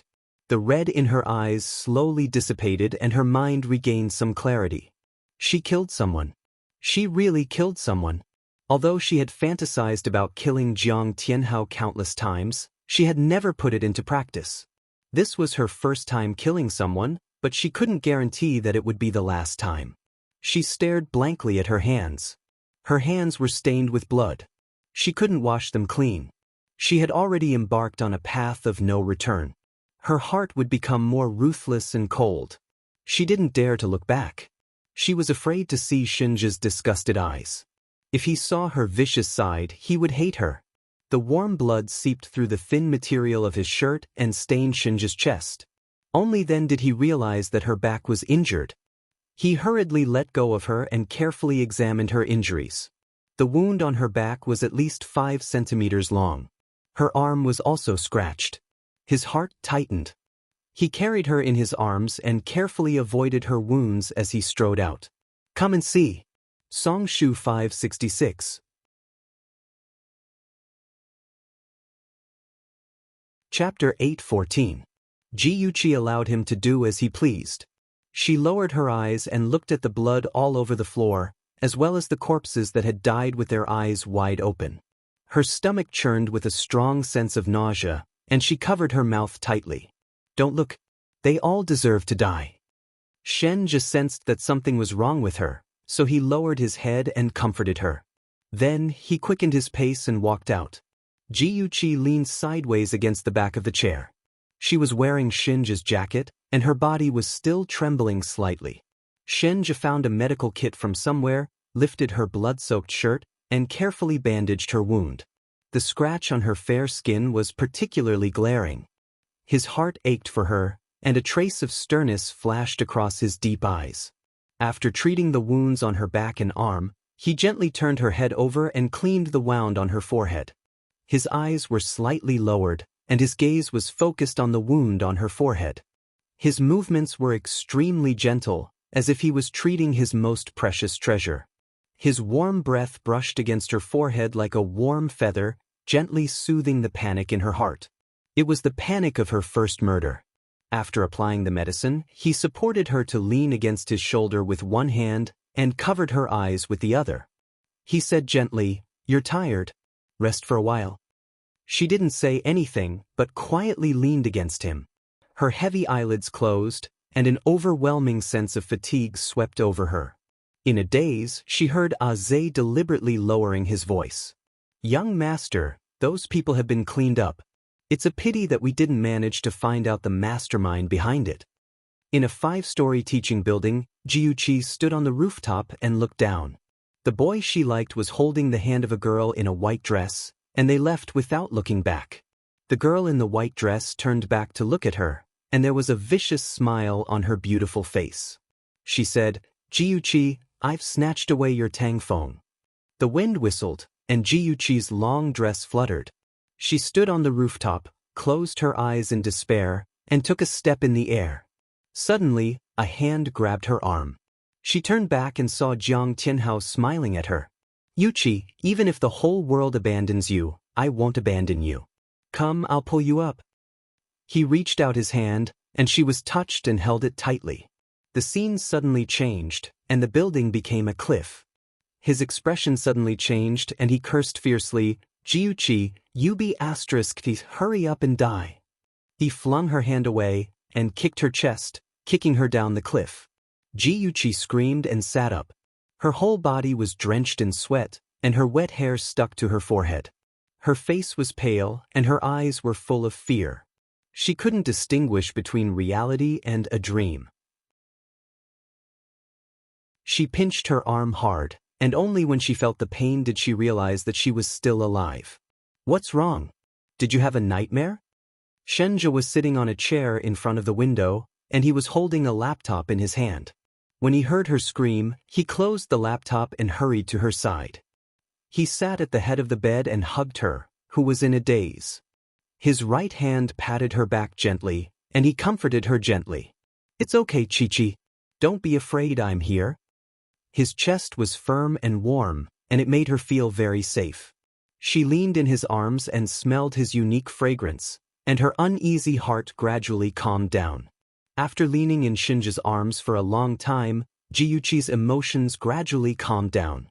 She leaned her head on his shoulder and said the first thing she said after returning from the abandoned warehouse. "Shinja, am I very vicious?" Shinja tightened his arms, and his chin rested on her hair. His voice was unbelievably gentle. "You're not vicious, you're just protecting yourself.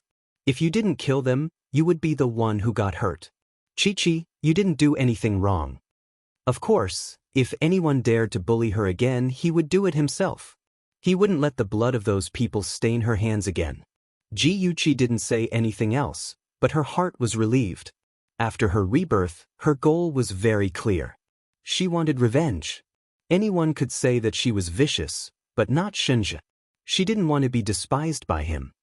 He stroked her hair gently. She lowered her eyes and didn't say anything, and the atmosphere became a little ambiguous. Jiuqi came back to her senses from her own world. She suddenly felt that their actions were too intimate. She quickly straightened her body and moved her butt back. Her fair face was dyed with a faint layer of pink. "Thank you for today." Shenja couldn't help but think of the scene he saw in the warehouse. She was covered in blood and was surrounded by several men. Her clothes were torn, and the skin on her chest was exposed. If she didn't know martial arts and delayed until he rushed over, the consequences would have been unimaginable. His heart was burning with anger, and he swore to find the person who hurt her and tear them to pieces. Shenja's eyes flashed with a trace of ruthlessness, but his voice was very gentle. "I'll send a bodyguard to secretly protect you in the future." Jiuqi hesitated. With her current strength, it was really difficult for her to compete with Qin Tingfang. However, accepting Shinja's bodyguard meant that she would drag him down. In this life, she didn't want to implicate him. Shinja seemed to see her concerns and said, "Don't worry, the bodyguard is only responsible for protecting you. If you don't want to, I won't interfere in your affairs." Jiuqi finally nodded, and her gratitude towards him was even greater. It was already afternoon. Jiuqi had been missing for half a day. Her father and brother must be very anxious. She wanted to go back quickly. Shinja asked Aze to drive her back. When she left Shinja's villa, she felt that something was wrong. It wasn't until the car drove out of the villa that she suddenly reacted. How did Shinja know that she was in the abandoned warehouse? She looked back and saw that Shinja was still standing at the villa's entrance. Dressed in white, he was extremely beautiful under the sunlight. The corners of his lips curled up, and there seemed to be a smile in his eyes as he watched her gradually disappear into the distance. When Lin Yushi arrived at the racecourse, she didn't see Jiuqi. She called her cell phone, but no one answered. She then called the Ji family, but the servant said that Yuchi had already left. Lin Yushi felt uneasy and worried that Yuchi had met with an accident. She was not in the mood to ride a horse anymore, so she rushed to the Ji family to discuss with the Ji family about the whereabouts of Yuchi. Ji Bowen dialed the number of the driver, Li Wei, and the nurse at the hospital answered.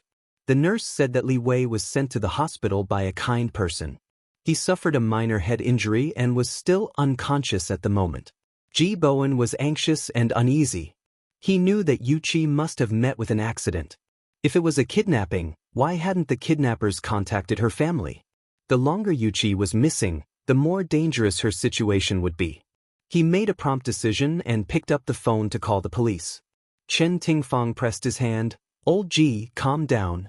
If Yuqi was really kidnapped, the kidnappers will definitely contact us. If you call the police now, what if the kidnappers find out and are angered? What if they do something to hurt Yuqi? Ji Bowen's gaze turned cold and he said in a deep voice, if the kidnappers didn't kidnap Yuqi for ransom, then the longer we delay, the more dangerous it will be for her. Let go, I have to call the police. Why don't we wait a little longer? Maybe the kidnappers will contact us soon. Chen Tingfang persuaded, but her hand loosened. She wasn't sincerely persuading Ji Bowen. She was just putting on an act. If Ji Bowen called the police and the kidnappers took photos of Ji Yuqi and raped her, they could say that it was because Ji Bowen called the police that angered the kidnappers, causing them to hurt Ji Yuqi. This way, the kidnappers' true purpose could be covered up. Secondly, it could also sow discord between Ji Bowen and his daughter. Ji Bowen didn't wait any longer and directly called the police. He didn't notice the strange light in Chen Tingfang's eyes, but Ji Yunhan did. He was so angry that his teeth itched. This old witch. His sister was missing, and she still stopped his father from calling the police. It seemed that she couldn't wait for his sister to never come back. Thinking of this, he glared angrily at Chen Tingfang. The atmosphere in the living room was very oppressive. Ji Bowen and Ji Yunhan were like fish on a barbecue fire. Every minute and second was torture. Lin Yushi was full of guilt. She gripped her phone tightly and looked at Ji Bowen, who had a gloomy face. Uncle Ji, I'm very sorry. If I didn't ask Yuqi out to play, she wouldn't have gotten into this accident. Ji Bowen wasn't someone who didn't know right from wrong. Yuqi, this isn't your fault. Don't take responsibility for it. The Lin family had a high status in Ying City. Chen Tingfang wanted to be on good terms with the Lin family, so she smiled kindly. That's right, Yuqi. This is an accident. It has nothing to do with you. Please don't take it to heart. Yuqi is a kind child. If she knew that you were feeling so guilty, she would be upset too. Lin Yuqi wasn't stupid. She had long seen that Chen Tingfang and Yuqi seemed to have a harmonious relationship on the surface, but in reality, they saw each other as enemies.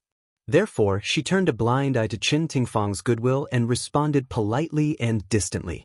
Ji Yunhan hated Chen Tingfang's hypocrisy the most. With a cold face, he said in a deep voice, Auntie, don't come to a conclusion so early. Whether it was an accident or man-made, we will find out very soon. Sister used to drive herself out and nothing had ever happened. This time, her car was coincidentally sent for maintenance, and little Li was driving her when she got into an accident. It's hard to say whether or not someone was behind this. Ji Bowen's expression didn't change, but his eyebrows twitched slightly. It was obvious that he took his son's words to heart. He also suspected that this wasn't as simple as a kidnapping. Chen Tingfang frowned and said unhappily, what do you mean by that? Are you suspecting Li Wei? Don't forget that he's injured himself. Ji Yunhan snorted. I didn't say that I suspected him. You said it yourself. You.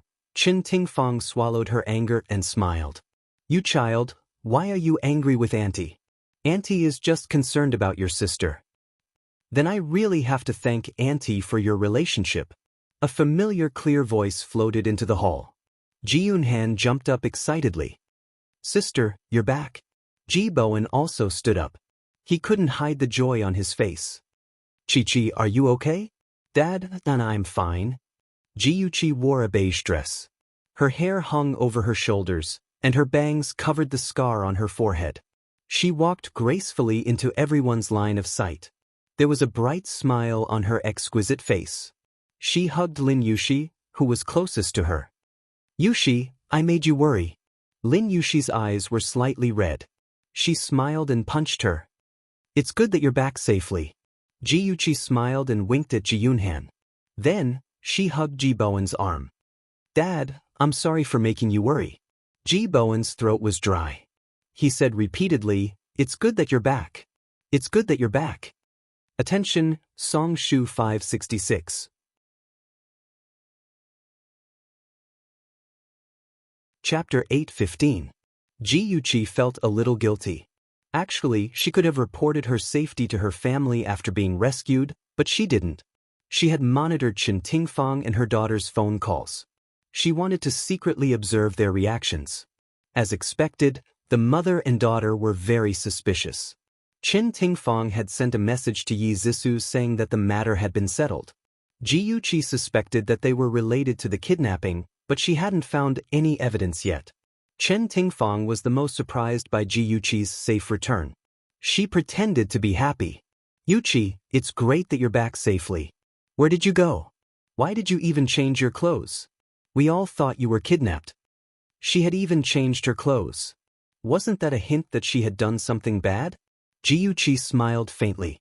"On the way to the racecourse, we ran into a car accident. Shaoli got out of the car to check and was knocked unconscious. I was almost taken away by them. Thankfully, a friend passed by and saved my life. I was slightly injured, and the blood stained my clothes, so I changed into a clean set of clothes." Ji Bowen's expression changed and he shouted, "Butler, quickly call Dr. Gao over." Ji Yuqi hurriedly said, "Dad, I'm fine. It's not serious. I've already bandaged it at the hospital." Ji Bowen frowned slightly. "Let Dr. Gao take a look. Otherwise, I won't feel at ease." Ji Yuqi couldn't persuade him, so she didn't insist. She glanced around the living room and asked, "Auntie, where's Zhisu? Why don't I see her?" "Zhisu went hiking with her friends. When I heard that you were missing, I called her to ask her to come back. She should be on her way now." Hiking with her friends? She obviously went on a date with Jiang Tianhao. Ji Yuqi didn't expose her. After chatting with Lin Yushi for a while, the family doctor of the Ji family, Gao Qinghai, rushed over. Dr. Gao checked her injuries and changed the medicine. He said that the injuries weren't very serious, and Ji Bowen and the others were relieved. Yi Zhisu said goodbye and left. Ji Yuqi walked her to the door. She looked around and whispered, "Yuqi, I think this matter isn't simple. Be careful." Ji Yuqi's heart warmed and she smiled. "I will, Yuqi. Thank you." Yi Zhisu returned home anxiously, playing the role of a good sister who was concerned about her older sister. She held Ji Yuqi's hand, and her eyes were red. She was about to cry. "Sister Chi-Chi, it's great that you're okay. I almost went crazy when I heard that you were missing. Who didn't know how to act?" Ji Yuqi hugged her and said softly, "I'm sorry, Zhisu. I made you worry." Seeing that the two sisters were so close, Ji Bowen's expression softened a little. He ordered the kitchen to prepare more food that the two sisters liked to eat to help Yuqi recover from her shock. Chen Tingfang volunteered to cook, saying that she would personally cook. The atmosphere seemed harmonious, but in fact, there were undercurrents surging. Chen Tingfang's culinary skills were very good. She used her culinary skills to capture Ji Bowen's heart. Unfortunately, things were unpredictable. She didn't marry Ji Bowen, and Ji Bowen married Yuqi's mother, Su Meiyu. After Su Meiyu passed away, Chen Tingfang and Ji Bowen reunited at a banquet. Chen Tingfang relied on her cleverness to continue her relationship with Ji Bowen. She married him and became his second wife. She personally cooked and prepared a large table of dishes, some of which were Ji Bowen's favorite dishes. When Ji Bowen saw the familiar dishes, he couldn't help but recall the time when he fell in love with Chen Tingfang. At that time, he was still a poor boy, and she was the daughter of a rich family. Although she couldn't marry him because of her family, she still occupied a unique position in his heart. After Chen Tingfang married him, they also spent a warm time together. However, as the two of them got along, Chen Tingfang's shortcomings were also exposed. She spent a lot of money, was extravagant, and loved to show off in front of others, which made Ji Bowen a little unhappy. Furthermore, what she did to Yuqi during this period of time made Ji Bowen's heart cold, and his attitude towards her became even colder. "Bowen, this is your favorite soup. Drink more." Chen Tingfang scooped a bowl of soup and placed it in front of Ji Bowen. Her pair of gentle and smiling eyes were filled with expectation. Ji Bowen finally remembered her good, and faintly said, It's been hard on you. It's good that you like it." Chen Tingfang smiled brightly.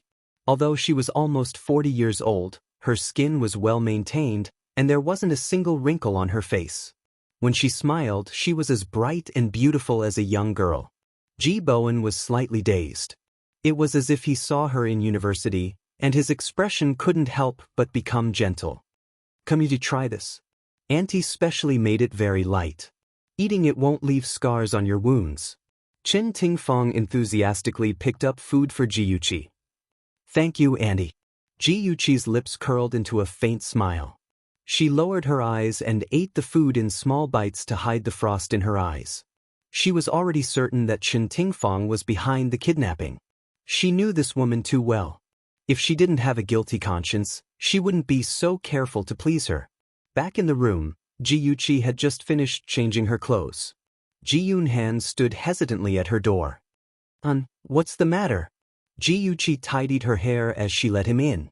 Ji Yunhan's handsome cheeks were slightly red, and his clear eyes flickered. He hesitantly said, Sis, there's something that I don't know if I should say. Ji Yuqi patted him on the head and smiled. I'm your sister. What's there that you can't say? That. Ji Yunhan scratched his head and stammered, Sis, if I say it, you can't laugh at me.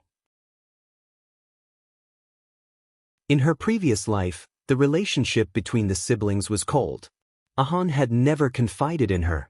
For a moment, she was excited and expectant. Her eyes lit up as she encouraged him.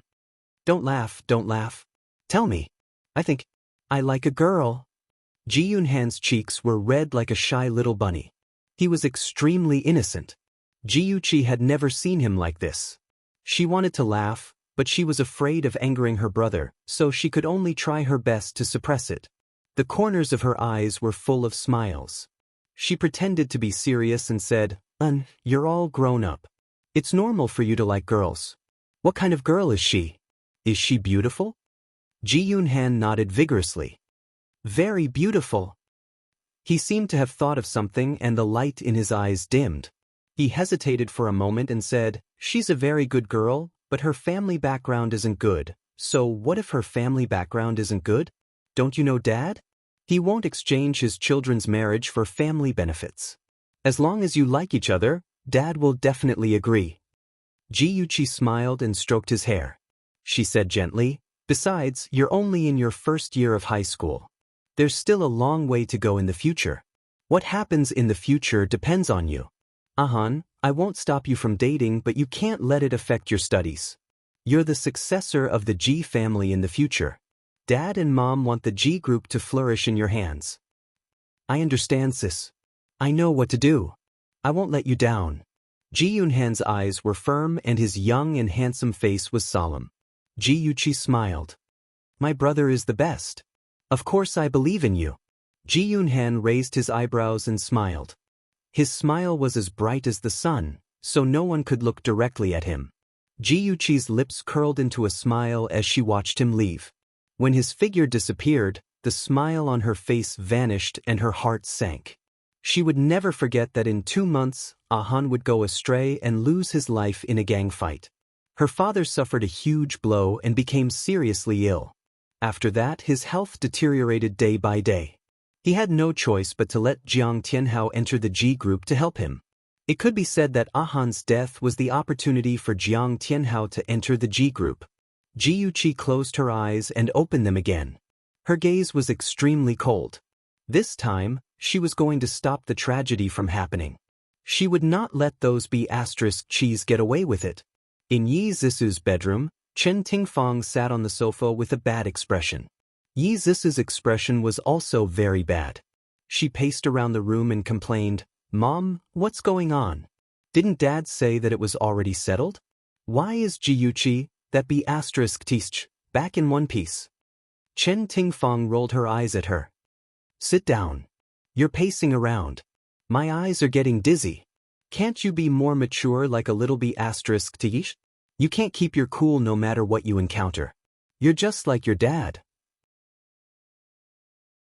What sin have I committed to have met the two of you debt collectors? Yi Zisu saw that she was angry, so she quickly sat beside her. She hugged her arm and said coquettishly, Mom, don't be angry. Although Dad has a bad temper, he still loves you very much. Look, when you asked him to do something for you, he agreed without a second thought. Of course, Yi Zisa did not say that the matter had been handled very badly. She only grumbled in her heart. You don't have to speak up for him. He doesn't love me. He loves the money in my hands. Chen Tingfang knew her ex-husband, Yi Zhaoxian, too well. He might have some feelings for her, but these feelings were worthless in the face of money.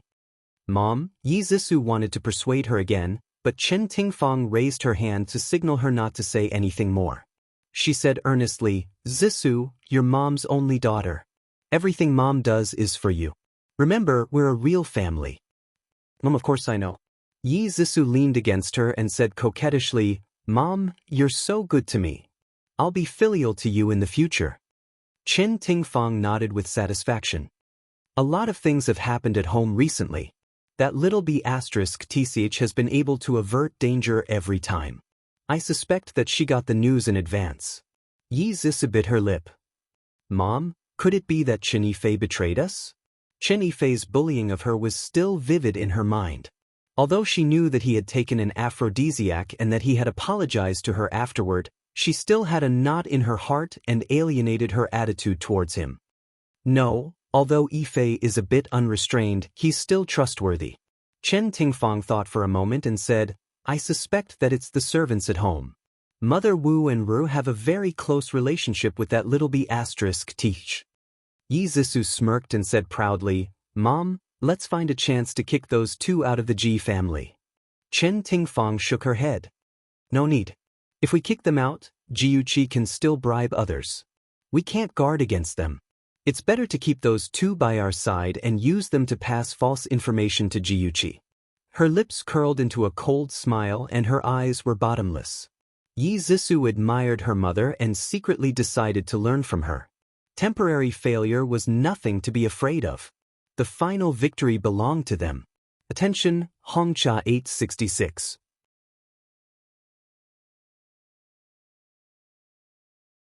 Chapter 816. The next day, Chen Tingfang drove a BMW to the beauty salon. It was a beauty salon called Weimei SPA.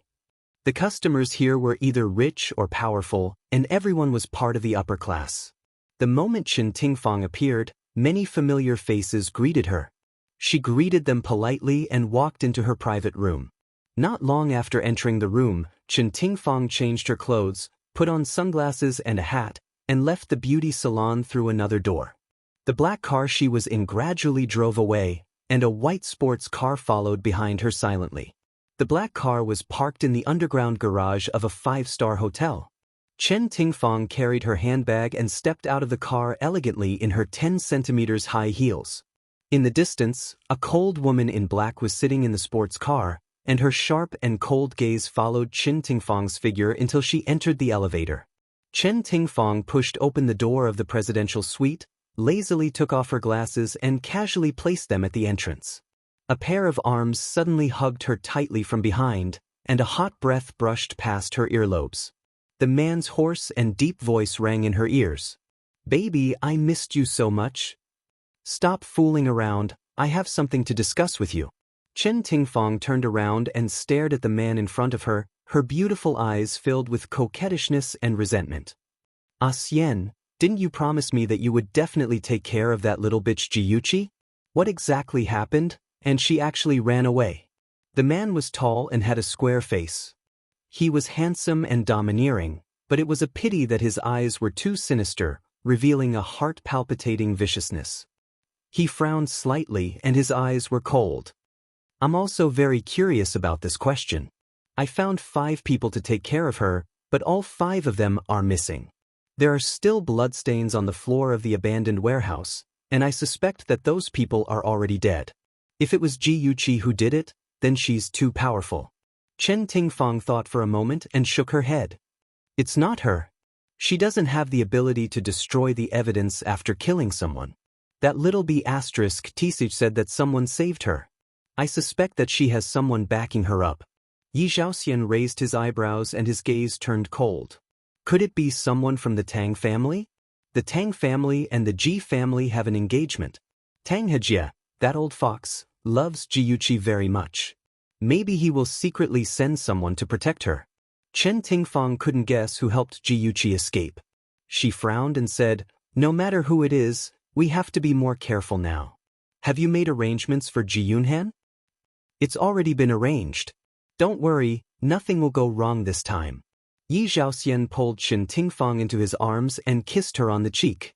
Chen Tingfang leaned on his chest and pinched his chin with her slender fingers. She smiled seductively. "That's good. If something goes wrong again, the money will be halved." "Babe, we have been husband and wife for a day, so talking about money will hurt our feelings. Let's talk about something else. For example, talk about love." Yi Zhaoxian smiled ambiguously and suddenly picked her up and threw her onto the big bed next to him. The two of them were like firewood, and soon they were burning with passion. An hour later, Chen Tingfang, who was nourished by love, walked out of the hotel with her face glowing. She returned to the beauty salon and lazily enjoyed the beauty treatment. On the other side, someone had found out the identity of the man who checked in with Chen Tingfang. He calmly sat in the car and reported to Ji Yuqi through the communication device. Ji Yuqi touched the earphone in her ear and smiled coldly. "Zhaoxian, I didn't expect Chen Tingfang to still be with her ex-husband. Things are getting more interesting. Qingsang, you did well. Thank you for your hard work." Qingsang's beautiful face was expressionless. "Miss Ji, what should I do next?" Qingsang was the bodyguard that Shinja gave to Ji Yuqi. Ji Yuqi's beautiful eyes narrowed slightly. Chen Tingfang met Yi Zhaoxian this time. It's not as simple as cheating. She must have asked him to do something in private. "Qingsang, follow Yi Zhaoxian for the time being and see what he plans to do. The next time he goes on a date with Chen Tingfang, we'll get evidence of their affair." Qingsang was busy tracking Yi Zhaoxian, but Ji Yuqi was not idle either. She hired a private investigator to investigate the Ji family's driver, Li Wei. 2 days ago, she was kidnapped. It was Li Wei who stopped the car halfway that the kidnappers found the opportunity to kidnap her. She suspected that Li Wei was Chen Tingfang's man. "Miss Ji, this is the information you asked for." A handsome man in a black suit and gold-rimmed glasses placed a stack of information in front of Ji Yuqi. Ji Yuqi nodded politely. She picked up the information and read it carefully. Her charming eyes became deeper and deeper, and her expression became colder and colder. As she expected, Li Wei was indeed Chen Tingfang's man.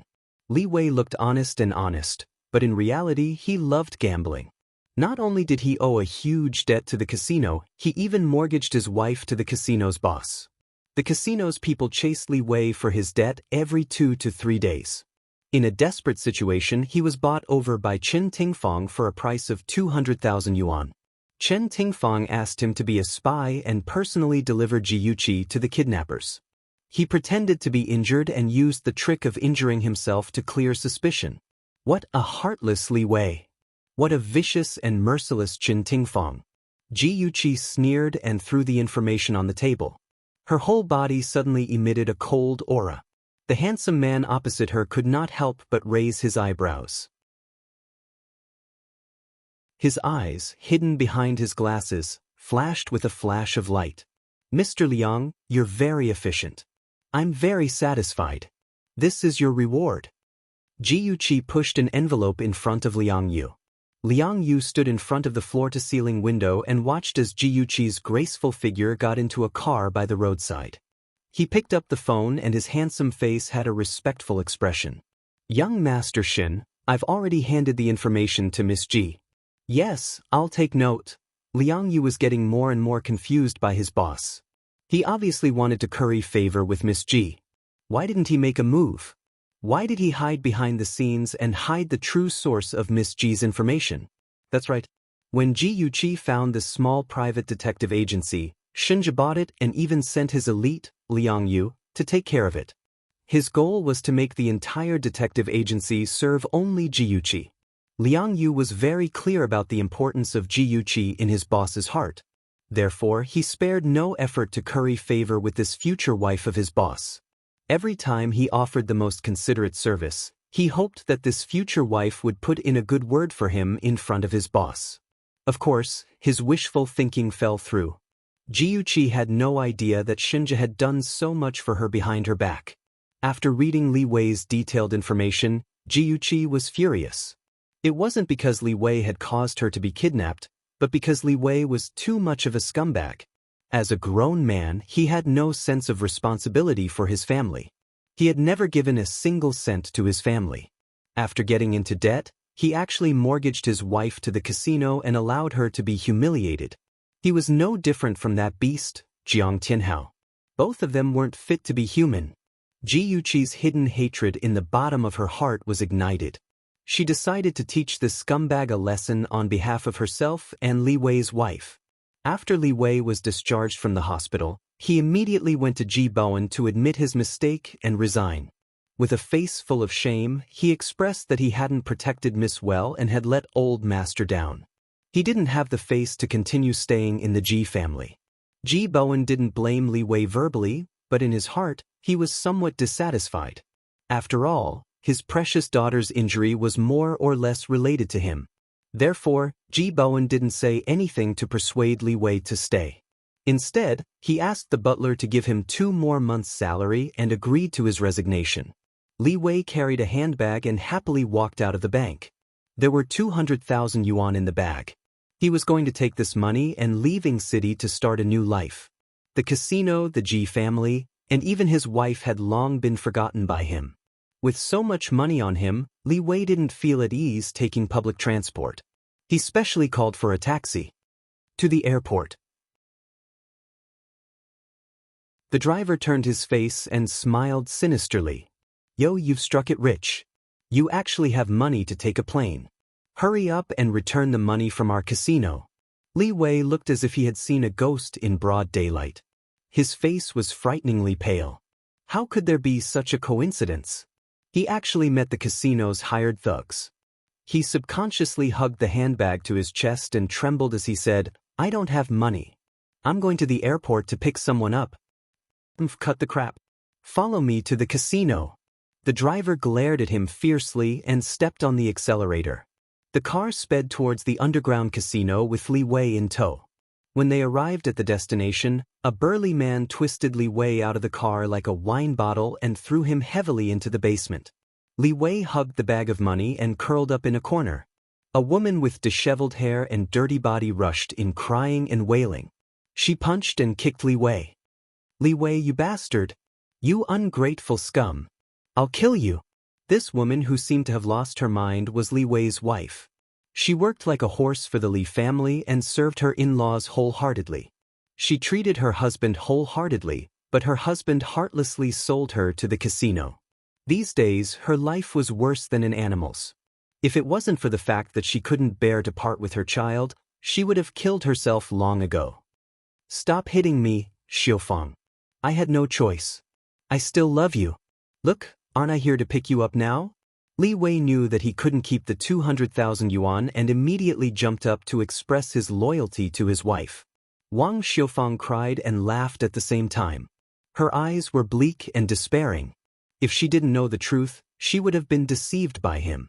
She ruthlessly slapped Li Wei's face. You bastard, you don't deserve to be human. You only have money in your eyes. When have you ever thought about Huan Huan and me? Huan Huan was their daughter, and she was only 5 years old. What would she do with a father like this? The corner of Li Wei's mouth was cut and blood flowed out. He flew into a rage and pointed at Wang Xiufang's nose. Wang Xiufang, I'm warning you. Stop hitting me. If you dare hit me again, I'll divorce you immediately. Fine, I'll divorce you. I'll dump you, scum. Wang Xiufang pounced on him and ruthlessly scratched his face. In an instant, 5 bloody marks appeared on his face. Through the surveillance camera, the couple could be seen fighting. Every time the woman was at a disadvantage, a bodyguard would rush out and ruthlessly throw Li Wei out. Thus, the fight between the man and the woman gradually turned into a one-sided beating of the man by the woman. Soon, Li Wei was beaten into a pig's head. He lay on the floor like a dead dog, panting heavily. Awesome novel Hongcha 866.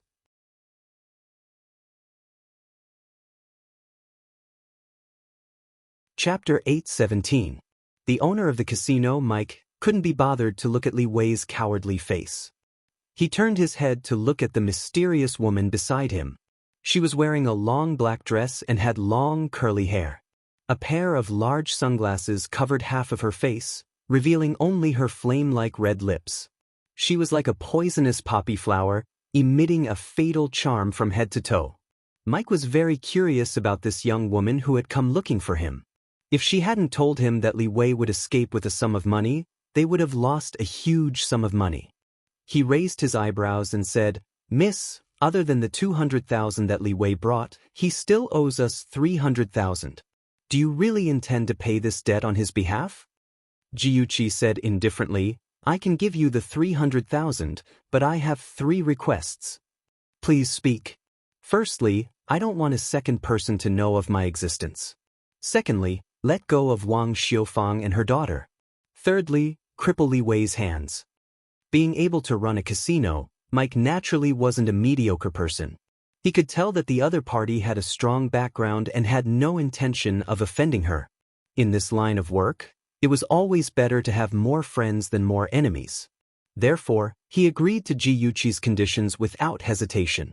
Before coming out of the surveillance room, Jiuqi heard Li Wei's painful screams. She raised her eyebrows coldly and left without a change in her expression. This street was the most chaotic place in Ing City. Crooks mixed in with honest folk, and underground casinos were everywhere. Many hooligans gathered at the streets and stared at the passers-by with ill intentions. Occasionally, a few hooligans would whistle at the girls or approach them to strike up a conversation. The girls would be so frightened that they would run away hurriedly. Jiuqi ignored them and walked forward leisurely. However, after walking for less than 100 meters, she heard a familiar voice coming from the corner. "Cici, don't bother about me." Jiuqi's heart skipped a beat. It was Ahan. Judging from his voice, he seemed to be in pain. Could he be injured? Her face darkened, and she quickly walked to the corner. In a dark corner, 4 strong men surrounded a young man. The young man's handsome face was full of scars and his clothes were stained with blood. He looked at the enemy with fierce eyes vigilantly, protecting the girl behind him. Although the girl was afraid, she was more grateful and worried for the young man. She shook her head and stubbornly said, "No, and I won't go. Even if I die, I want to die with you." The corner of Jiuqi's mouth twitched. "That lady called Cici, please wake up. Do you think you're filming a drama? Instead of running away and calling the police for help, you're holding Ahan back. Are you really doing this for his own good?" However, Jiunhan did not think so. He was very happy that Cici was willing to live and die with him. This gave him a great sense of happiness. Fortunately, Jiuqi did not know what he was thinking. Otherwise, she would definitely knock his head open and see what was inside. "Stupid girl, tell us where Lu Ming is. Otherwise, I'll let the 2 of you die here." A fierce-looking man attacked Jiunhan and said fiercely, "I told you I don't know. What do you want?" Lu Cici was anxious and angry. She angrily glared and swung her bag at the people who grabbed her. "The son pays the father's debts. Since you don't know where your father is, you'll pay for him." The leader of the men had just finished speaking when his face was punched by Jiunhan. He was burning with anger and no longer took it lightly. He angrily said, "Brothers, beat this brat to death." The man spat a mouthful of blood on the ground. His fierce punches were fatal. His pair of small eyes were full of viciousness. "Stupid brat, since you want to die, I'll fulfill your wish." The 4 men rushed at Jiunhan at the same time. Jiunhan's handsome face was scarred. His expression was cold and solemn. His whole body exploded with a fierce aura. He actually managed to withstand their fatal attacks. However, he was still young and did not have enough combat experience. He also had to protect Lu Cici. Soon, under the pincer attack of the 4 men, he showed signs of weakness. Just as the 4 men rushed forward and planned to subdue Jiunhan, an ear-piercing police siren sounded. "F***C, the police are here. Retreat." The group of thugs left Jiunhan and Lu Cici behind and hurriedly fled. Anyway, they had achieved their goal. There was no need to stay here and be arrested by the police. The hurried and chaotic footsteps gradually faded away. Jiuqi came out from behind the wall and turned off the alarm on her phone. In fact, there was no police at all. She had just downloaded a police siren and played it on her phone. The group of people had already gone far away. Ji still had no intention of showing up. It was not that she was not worried about Ahan's injury, but she wanted to secretly observe what kind of girl Lu Cece was. She wanted to see if she was worthy of her brother's love. An, how are you? Is it very painful? In the corner, Lu Cece anxiously grabbed Ji Yunhan's arm. Her voice trembled with panic and guilt. It's all my fault. If it wasn't for me, you wouldn't be injured. Lu Cece's clear black and white eyes were covered with mist. Her pink lips were left with traces of blood because she had bitten her teeth too hard. Ji Yunhan looked at her enduring the pain and felt very distressed. He had long forgotten the pain in his body. He softly comforted her. Cece, this is not your fault. Your father's gambling debt has nothing to do with you. You must not blame yourself. An, don't be so good to me. I'm not worth it. Lu Cece held back her tears and did not let them fall. Her strength, in Ji Yunhan's eyes, made him feel even more distressed. You're worth it. You're a good girl. But I like you. These words were still too embarrassing to say out loud. Ji Yunhan's ears were dyed with a touch of red. He uncomfortably avoided Lu Cece's clear eyes, coughed awkwardly, and changed the topic. Cece, I'll take you home. Lu Cece tiptoed and carefully brushed Ji Yunhan's short hair away from his forehead. Her bright eyes were filled with distress. Hun, don't worry about me in the future. Those people, they won't let me go. I don't want to implicate you. Ji Yunhan's pupils suddenly shrank and his face became ugly. He said in a deep voice, Cece, in your heart, am I, Ji Yunhan, that kind of timid person? No, Lu Cece quickly shook her head. You misunderstood. I just don't want you to get hurt. Ji Yunhan's heart warmed, and he couldn't help but grin. I'm not afraid. Don't worry, I'll protect you. Although his cheeks were bruised, he was still as handsome and charming when he smiled. His bright smile was like the sun, shining into Lu Cece's cold heart, making her want to get closer to him. She raised her face, and her bright and clean face bloomed with a gentle smile. Thank you, An. Lu Cece would never forget that in the spring of her 16th year, there was a young man who pulled her out of the darkness of her life. It turned out that she could also have sunshine. But, was a girl of her status worthy of it? The young man and woman left hand in hand. The setting sun elongated their shadows. Ji wrapped her arms around her shoulders and leaned against the wall, watching their backs disappear into the distance. Her enchanting phoenix eyes glowed with a playful light. Lu Cece, this girl wasn't simple at all. If it wasn't for the cold eyes of a bystander and staying out of the matter, even Ji would find it difficult to find anything suspicious about her. Lu Cece proposed to send Ji Yunhan to the hospital, but Ji Yunhan didn't want to go. He knew that his injuries were all superficial and nothing serious. Lu Cece couldn't persuade him, so she could only give up. Ji Yunhan sent Lu Cece home with a face full of wounds. This was the slum area, and the house was particularly simple. Lu Cece and her sickly mother lived in 2 small rooms. She was a little embarrassed to invite Ji Yunhan into the house. Ji Yunhan didn't mind at all, and swaggered into the other's room. He even politely greeted Lu Cece's mother, Wang Xueme. Auntie, my name is Ji Yunhan. I'm Cece's classmate. Wang Xueme was wearing plain clothes, and was cooking in the kitchen. Seeing her daughter bringing her classmate home, she nervously wiped her hands, and a smile appeared on her face. Come and sit. Our house is too simple and crude. We've made a fool of ourselves in front of you. Auntie, you're too polite. Ji Yunhan politely greeted Wang Xueme. From his words and actions, there was only respect and no contempt. Lu Cece was moved by Ji Yunhan's thoughtfulness, and the way she looked at him became more gentle. She pursed her lips and said, Mom, An was injured in order to save me. Is there any medicine at home? I'll help him deal with the wound. As soon as Ji Yunhan entered the door, Wang Xueme saw the wound on his face. She was too embarrassed to ask how he got it. She didn't expect that he was injured in order to save her daughter. She immediately understood what was going on and quickly said, Yes, it's in the TV cabinet. There's alcohol and trauma medicine. Ji Yunhan embarrassedly scratched his head. No need to trouble yourself. It's just a superficial wound. It's okay. Of course. If the wound is not dealt with, it may become inflamed and leave a scar. Wang Xuemei was very enthusiastic. One moment, she made tea for Ji Yunhan, and the next moment, she cut fruits for him. This made Ji Yunhan feel very embarrassed. Lu Sisi helped him apply the medicine. Her movements were very gentle. He looked at her focused look, and his heart was as sweet as honey. After dealing with the wound, Wang Xuemei had already put the food on the table. Although it was just a simple home-cooked meal, the taste was very good. It seemed that she had put a lot of effort into it. Ji Yunhan's appetite was great, and he ate 2 big bowls of rice. After the meal, Lu Sisi wanted to help wash the dishes, but Wang Xuemei drove her away and asked her to accompany Ji Yunhan.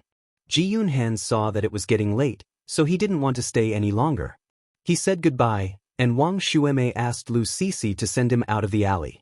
The two of them walked in the narrow alley, and Ji Yunhan said, "Sisi, your mother is so nice." Ever since his mother passed away, he had never felt maternal love again. Chen Tingfang seemed to be very nice to him, but in reality, she was harboring evil intentions.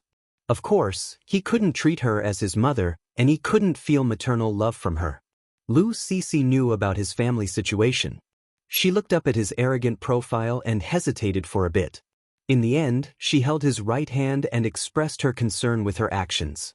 She knew that sometimes words were useless. Gentle and considerate actions could enter the other party's heart. Their fingers touched. His fingers stiffened, and his footsteps also stiffened. She suddenly felt timid, and just as she was about to withdraw her hand, he held it tightly. The Ji family's villa was dark. A dark shadow walked along the living room corridor and went upstairs. Just as he reached the stairs, the lights in the corridor suddenly turned on. Awesome novel, Song Shu 566.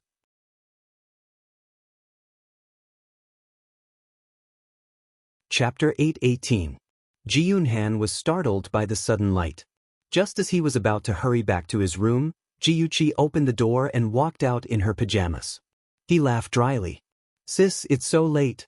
Why haven't you slept yet?" Ji Yuqi didn't say a word. Her eyes were burning as she sized up the scars on his face. He quickly avoided her gaze and scratched his head uncomfortably. He stammered as he explained, "I met a few bad guys in the afternoon. I fought with them." Ji Yuqi didn't expose his lie. She stuffed a tube of ointment into his hand and said lightly, "Apply it twice a day. Don't let the wound get wet. If Dad asks, just say that you fell down yourself. Don't let him worry." "Sis." Ji Yunhan suddenly raised his head. His eyes were filled with complex emotions. He lied to his sister. Not only did she not scold him, she even helped him cover it up. He suddenly felt very guilty. How could Ji Yuqi not know what he was thinking? She helplessly pulled the corner of her lips. She reached out and rubbed his head. She said meaningfully, "Hun, I believe that you have grown up. You know what to do and what not to do. If you encounter any trouble, you can tell me." Under her gentle gaze, Ji Yunhan had the urge to confide in her. He wanted to tell her everything. However, the moment he opened his mouth, Lu Sisi's sweet smile flashed across his mind. He clenched his fists and suppressed the urge. He couldn't say that he promised Sisi that he wouldn't tell anyone about her. He had to keep his promise. "Sis, I'm fine. I really just fought with someone. It's getting late. You should rest early." Ji Yunhan threw down these words. He didn't dare to look into Ji Yuqi's eyes again and hurriedly went into his room. Ji Yuqi's eyes darkened when she saw him running away. She was a little disappointed and felt an indescribable sense of loss. Her brother had finally grown up and had someone he wanted to protect. In fact, this was also good. She couldn't protect him for a lifetime. He needed to experience the bitterness and sweetness of growing up, pain and joy, as well as the sweetness and betrayal of love. Although Ji Yuqi didn't intervene in the matter between Han and Lu Sisi, it didn't mean that she didn't care. She looked for Liang Yu to investigate Lu Sisi's situation and found out that Lu Sisi was Han's classmate. She had a gambling addict father who owed a lot of money to loan sharks. Her father abandoned her and her mother, Wang Xueme, and ran away. Since then, the mother and daughter were often harassed by loan sharks. Wang Xueme's health wasn't good. She relied on a cleaning job to support herself and her daughter. How could she have spare money to pay off the debt? Lu Cece was very sensible. In order to pay off the debt as soon as possible, she worked in a bar every day after school without telling her mother. All the money she earned was taken away by those vampire-like debt collectors. In this way, their family's debt kept piling up and Lu Cece was almost forced into a desperate situation. Seeing this information, Ji Yuqi's ice-cold heart didn't fluctuate much. Other than some sympathy, there was nothing else. She wasn't a saint. She didn't have the ability to save everyone who was suffering. She only wanted to protect the people she cared about. A pitiful person must have a hateful side. If this Lu Cece wanted to hurt An, Ji Yuqi wouldn't let her have it easy. The relationship between a young man and a young woman was always beautiful. Ever since Ji Yunhan held Lu Cece's hand that night, the atmosphere between the two of them changed. Although there was no explicit confession, the two of them got along like an ordinary young couple. Ji Yunhan would wait outside Lu Cece's house every morning and take her to school on his bicycle. She would sit on the back seat of the bicycle and hug his waist. She would softly tell him the interesting things that happened in school. Their laughter drifted along the way. That evening, Ji Yunhan planned to take Lu Cece home as usual. Lu Cece held her school bag in one hand and looked at him with a pair of big watery eyes. She wanted to say something but stopped. Ji Yunhan smiled and asked, "What's the matter?" Lu Cece bit her bright red lips and mustered up her courage to say, Actually, I used to work in a shop after school. I was afraid that you would be unhappy, so I asked the boss for leave and didn't go to work. But today, the boss called and said that if I didn't go to work, he would fire me. I really need this job. Will you look down on me?" Her big beautiful eyes were filled with uneasiness. Her fingers tightly gripped the strap of her school bag and she kept a distance from him, as if she would leave him at any time. Ji Yunhan felt pity for her. This silly girl. He was her boyfriend. How could he look down on her because of that? Instead, he loved her even more because of her independence and strength. He smiled and took the school bag from her hands. He held her hand and got on the bicycle. "Aren't you going to work? I'll take you." Lu Cece's eyes widened in disbelief. Soon, a bright smile bloomed on her beautiful face. "Okay." When Ji Yunhan followed her instructions and rode his bike to the place where she worked, his face instantly darkened. He stared at Lu Cece's timid, watery eyes and gritted his teeth. "This is where you work? A bar?" He was a good boy who kept himself clean. He had never been to a place like this before, but that didn't mean that he didn't know how dirty it was. In the past, rich kids would often boast in his ears that they would pick up girls in bars for a night and so on. He could almost imagine how many hungry wolves would covet a beautiful girl like Cece working in such a place. Lu Cece's eyes reddened. Her delicate body was like a leaf in the autumn wind. She trembled slightly. "Why, you really look down on me, don't you?" Ji Yunhan's chest tightened. He had nowhere to vent his anger. With a dark face, he angrily said, "Of course not. I'm just worried about you. This kind of place has crooks mixed in with honest folks. Who knows if there might be people who have designs on you." Lu Cece's tears turned into a smile. Her bright smile was like the sun breaking through the dark clouds. It was dazzlingly beautiful. Don't worry. This bar is very formal. It's not what you think. I'm just a little girl who serves tea. They won't do anything to me. I've worked here for several months and I've never met anyone who has designs on me." Although she said that, Ji Yunhan was still worried. He thought for a moment and said, "Cece, why don't you resign? I've saved up a sum of money. Although it's not enough to pay off my gambling debts, it's enough to buy some time so that those people won't bother you." Although his family was rich, his father was very strict with their pocket money. There was a limit every month to prevent them from developing a bad habit of spending money. He had already made up his mind. First, he would stabilize the loan sharks. Then, he would ask his sister to borrow some money to start a small business and make money to pay off Cece's debts. Lu Cece bit her lips. Her bones were filled with arrogance. She firmly looked at Ji Yunhan's eager eyes. I know you're doing this for my own good. I'm very grateful. But I can't take your money. Although I'm poor, I still have my self-esteem. If I take your money, I'm no longer worthy to be your girlfriend. If you really want to help me, please support my decision. Ji Yunhan was speechless for a moment. He understood her self-esteem and her pride. But he was her boyfriend. Shouldn't he help her? Lu Cece could see his sadness. She hugged his arm and pouted. Are you angry? Don't be angry with me, okay? Ji Yunhan sighed silently. Facing her big, watery eyes and charming, smiling face, even if his stomach was full of resentment, it vanished like smoke into thin air. All that remained was a deep sense of pity. He rubbed her hair and smiled bitterly. All right, I've lost you. I don't have to quit my job, but I have to accompany you to work every day. She wailed, no way. Boss will have a problem with that. Ji Yunhan smiled like a big fox trying to act cute. I don't care. Anyway, I'm going to follow you. She shook his arm and called out pitifully, his eyes curved. It's no use acting coquettishly. Cece, it's getting late. Shouldn't you go to work? From then on, there was a new regular in the bar. He was a handsome boy who was especially eye-catching in a group of adults. He never drank and would always order a glass of fruit juice and sit in a corner. He was distant and polite to people who came up to him. His focused gaze only fell on a waitress, and all his emotions were affected by her.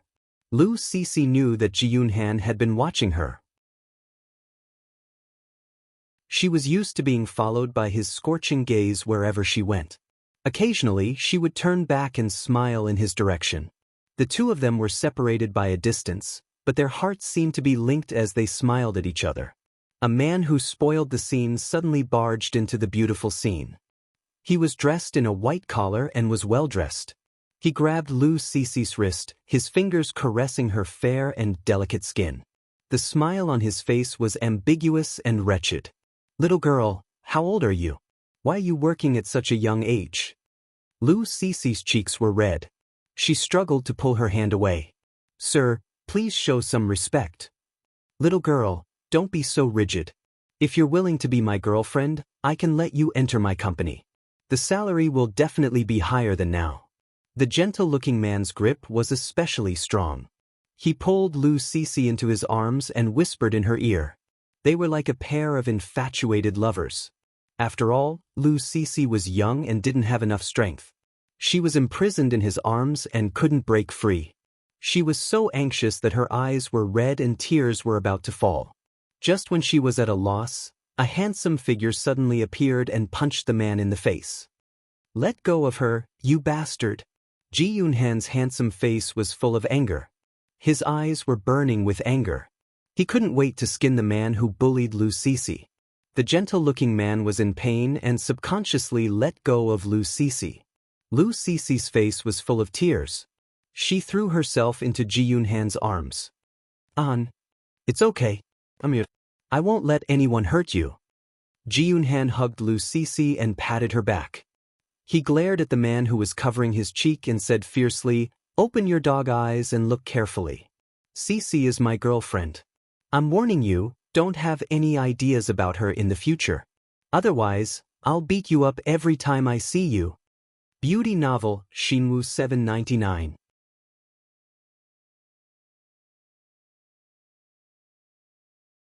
Chapter 8:19. The man was taken aback by Su Mo's ferocious gaze, but he quickly broke into a smile.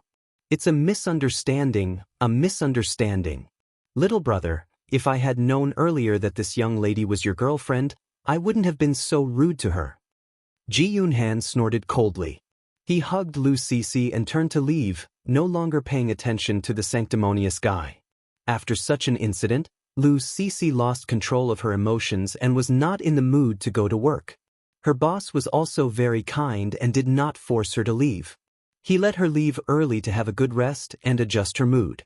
Ji Yunhan was very annoyed. He wanted to force Lu Cece to resign, but when he saw her teary little face and anxious eyes, his heart softened. He could only comfort himself that today's incident was just an accident, and he would be more careful to protect her in the future. The next day, Ji Yunhan accompanied Lu Cece to work as usual. He sat at the position with the best view, so he could always pay attention to Lu Cece's movements. He put all his attention on her and did not notice that someone was looking at him from behind.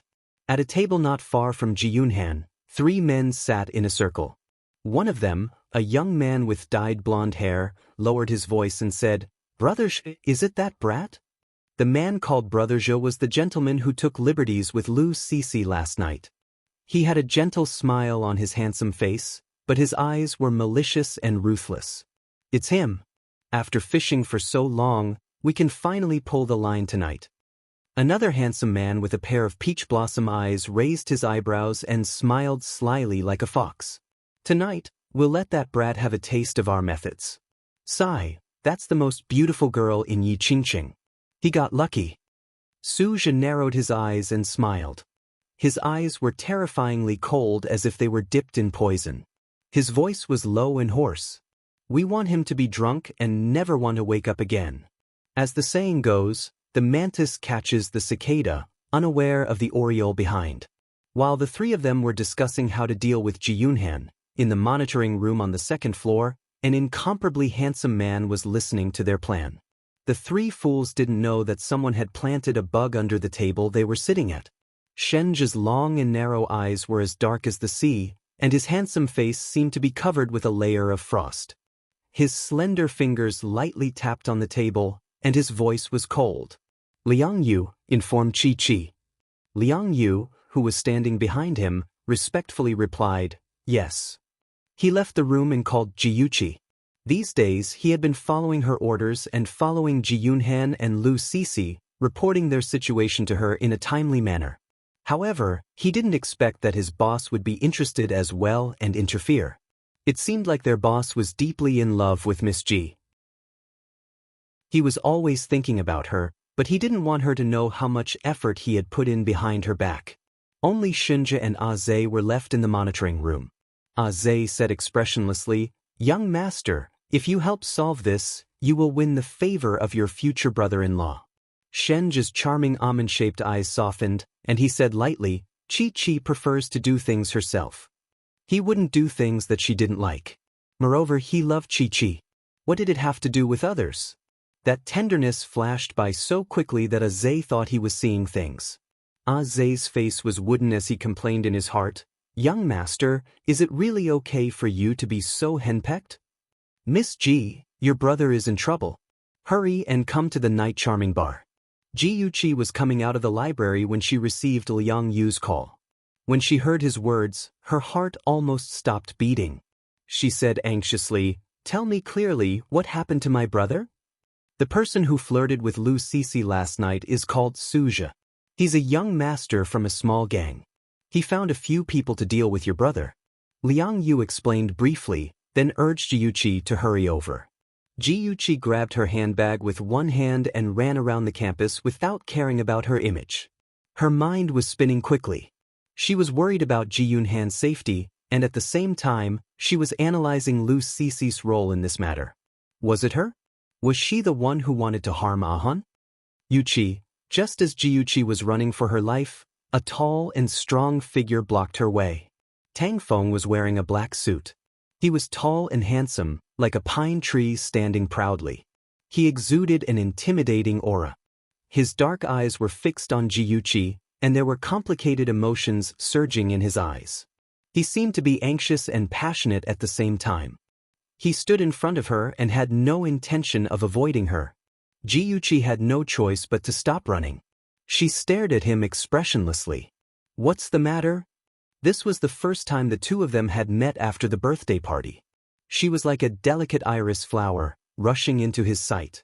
At that moment, his gloomy mood because of Yi Zisu's deceptions suddenly brightened. He suddenly realized that he couldn't forget the prostitute who used to follow him around when he was young. He couldn't bear to let go of his past feelings for her. But now, the little girl who called him Brother Tang Feng was gone. Standing in front of him was a cold and distant woman. He was the one who had destroyed their friendship. Tang Feng's heart throbbed with pain. His deep eyes revealed an indescribable pain. He took a step towards her, his voice low and filled with anticipation. "Chi-Chi, let's start over." Ji-Yuchi looked at his handsome face calmly. Her heart was beating steadily in her chest. The throbbing of the past had long been erased. The feelings between them had also been buried. She shook her head and said calmly, "It's too late." These 3 short words were like a heavy hammer that smashed heavily on Tang Feng's chest. His handsome face instantly turned pale. It was too late. Had they already missed each other? No, it couldn't be. Chi-Chi liked him. She was just acting out of spite, just like when they were young. Ji-Yuchi brushed past him. He suddenly reached out and grabbed her arm. His palm was as hot as iron and pressed against her skin. His voice was firm. "Chi-Chi, you're mine. I won't let you run away." Ji-Yuchi frowned. She had to rush to the bar and didn't have time to waste with him. Without hesitation, she grabbed his hand and pushed him away. "Tang Feng, if there's nothing else, I'll leave first." Ji-Yuchi pushed her handbag onto her shoulder and left without looking back. She didn't see the pain in the eyes of the person behind her. "Chi-Chi, you're just acting out of spite with Big Brother Tang Feng, aren't you? Chi-Chi, when your anger subsides, you'll still return to Big Brother Tang Feng's side, right?" Nightfall Bar, just like its name, was a nightfall. Young people indulged in their own happiness and burned their youth. They lived a life of drunkenness and luxury. There was only one handsome young man who was an exception. His eyes were clear and there was a smile on his lips. He looked at his beloved girl from afar. His smile was clean and warm, causing many lonely people to cast ambiguous glances at him. A handsome and refined man was holding a glass of wine. He sat opposite the young man with a smile on his face and said cheerfully, "Little brother, what a coincidence. We meet again." Ji Yunhan looked at the man in front of him clearly. It was the man who had bad intentions towards Cece last night.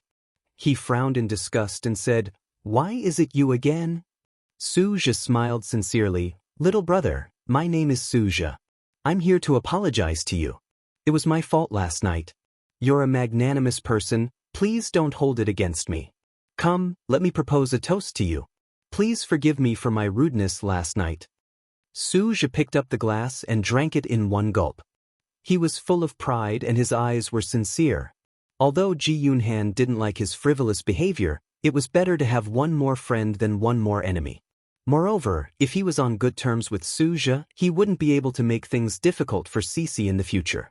Thinking of this, Ji Yunhan picked up the juice he had ordered and said politely, "Brother Su, I don't drink alcohol. I'll have this glass of juice instead. Please take care of Cece for my sake in the future." Of course.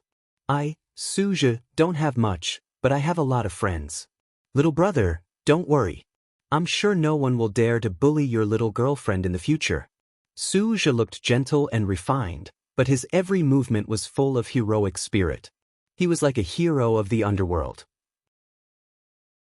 He patted his chest loudly and Ji Yunhan was bewitched by his heroic actions. He tilted his head back and gulped down the entire glass of juice. The glass of juice went down Ji Yunhan's throat without leaving a single drop. Suja's eyes flashed with malice. He had added something to the juice when Ji Yunhan wasn't paying attention. It wouldn't take long for the drug to take effect. He calculated in his heart, but the smile on his face became brighter and brighter. He flattered, "Little brother, you're really generous. I, Suja, didn't misjudge you." The two of them chatted more and more happily. Unknowingly, two of Suja's friends had joined them at the table.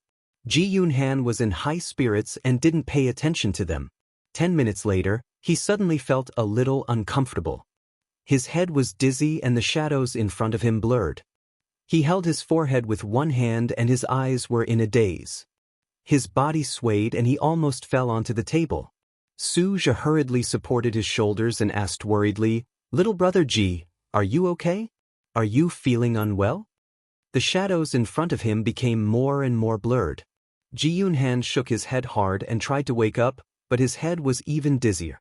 He leaned on Suja's shoulder and murmured incoherently, "Cece, take care of Cece." The blonde boy sneered, "What a sentimental man." He's already in this state and he still can't forget that wretched girl.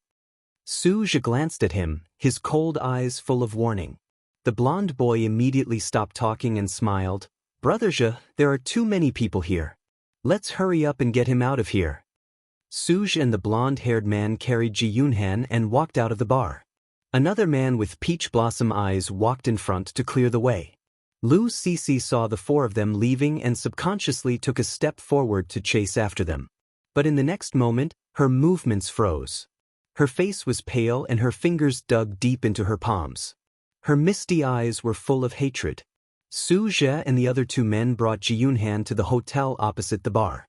They booked a room under his name and threw him onto a ridiculously large bed. A beautiful woman wearing a spaghetti strap dress, perfume and light makeup walked into the room. She threw a flirtatious glance at Su Zhe and said coquettishly, "Brother Zhe won't let you down." Su Zhe touched her soft cheeks with satisfaction. "Very good. I'll leave this boy to you. Train him well." Attention, Song Shu 566.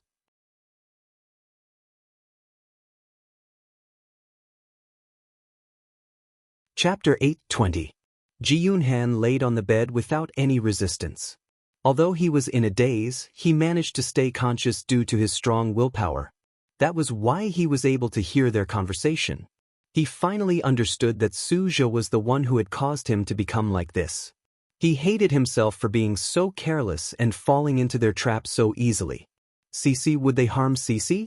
Thinking of this, Ji Yunhan could no longer remain calm. He struggled with all his might, wanting to crawl up. However, his body was weak and he didn't have the slightest bit of strength. He was anxious and angry. The blood in his chest roiled, and a fishy sweet taste rose up in his throat. "Little brother, don't be so agitated. I'll help you regain your strength soon. I don't like dead fish." Yao Mei's slender and fair fingers landed on Ji Yunhan's handsome face. She caressed it gently as if it was precious porcelain. Such a youthful and energetic face, it was really enviable. Ji Yunhan was disgusted by her venomous gaze. He didn't have the strength to shake off her disgusting hand. He could only move his head away to avoid her fingers. She chuckled and reluctantly retracted her hand. She took out a syringe from her bag and lifted his shirt. She giggled, "The things in this syringe are enough to make you want to die. Little brother, don't be afraid. You'll like it." Ji Yunhan forcefully bit the tip of his tongue. The taste of blood filled his mouth, causing him to instantly sober up. He lifted his powerless right leg and used all his strength to kick Yao Mei's body.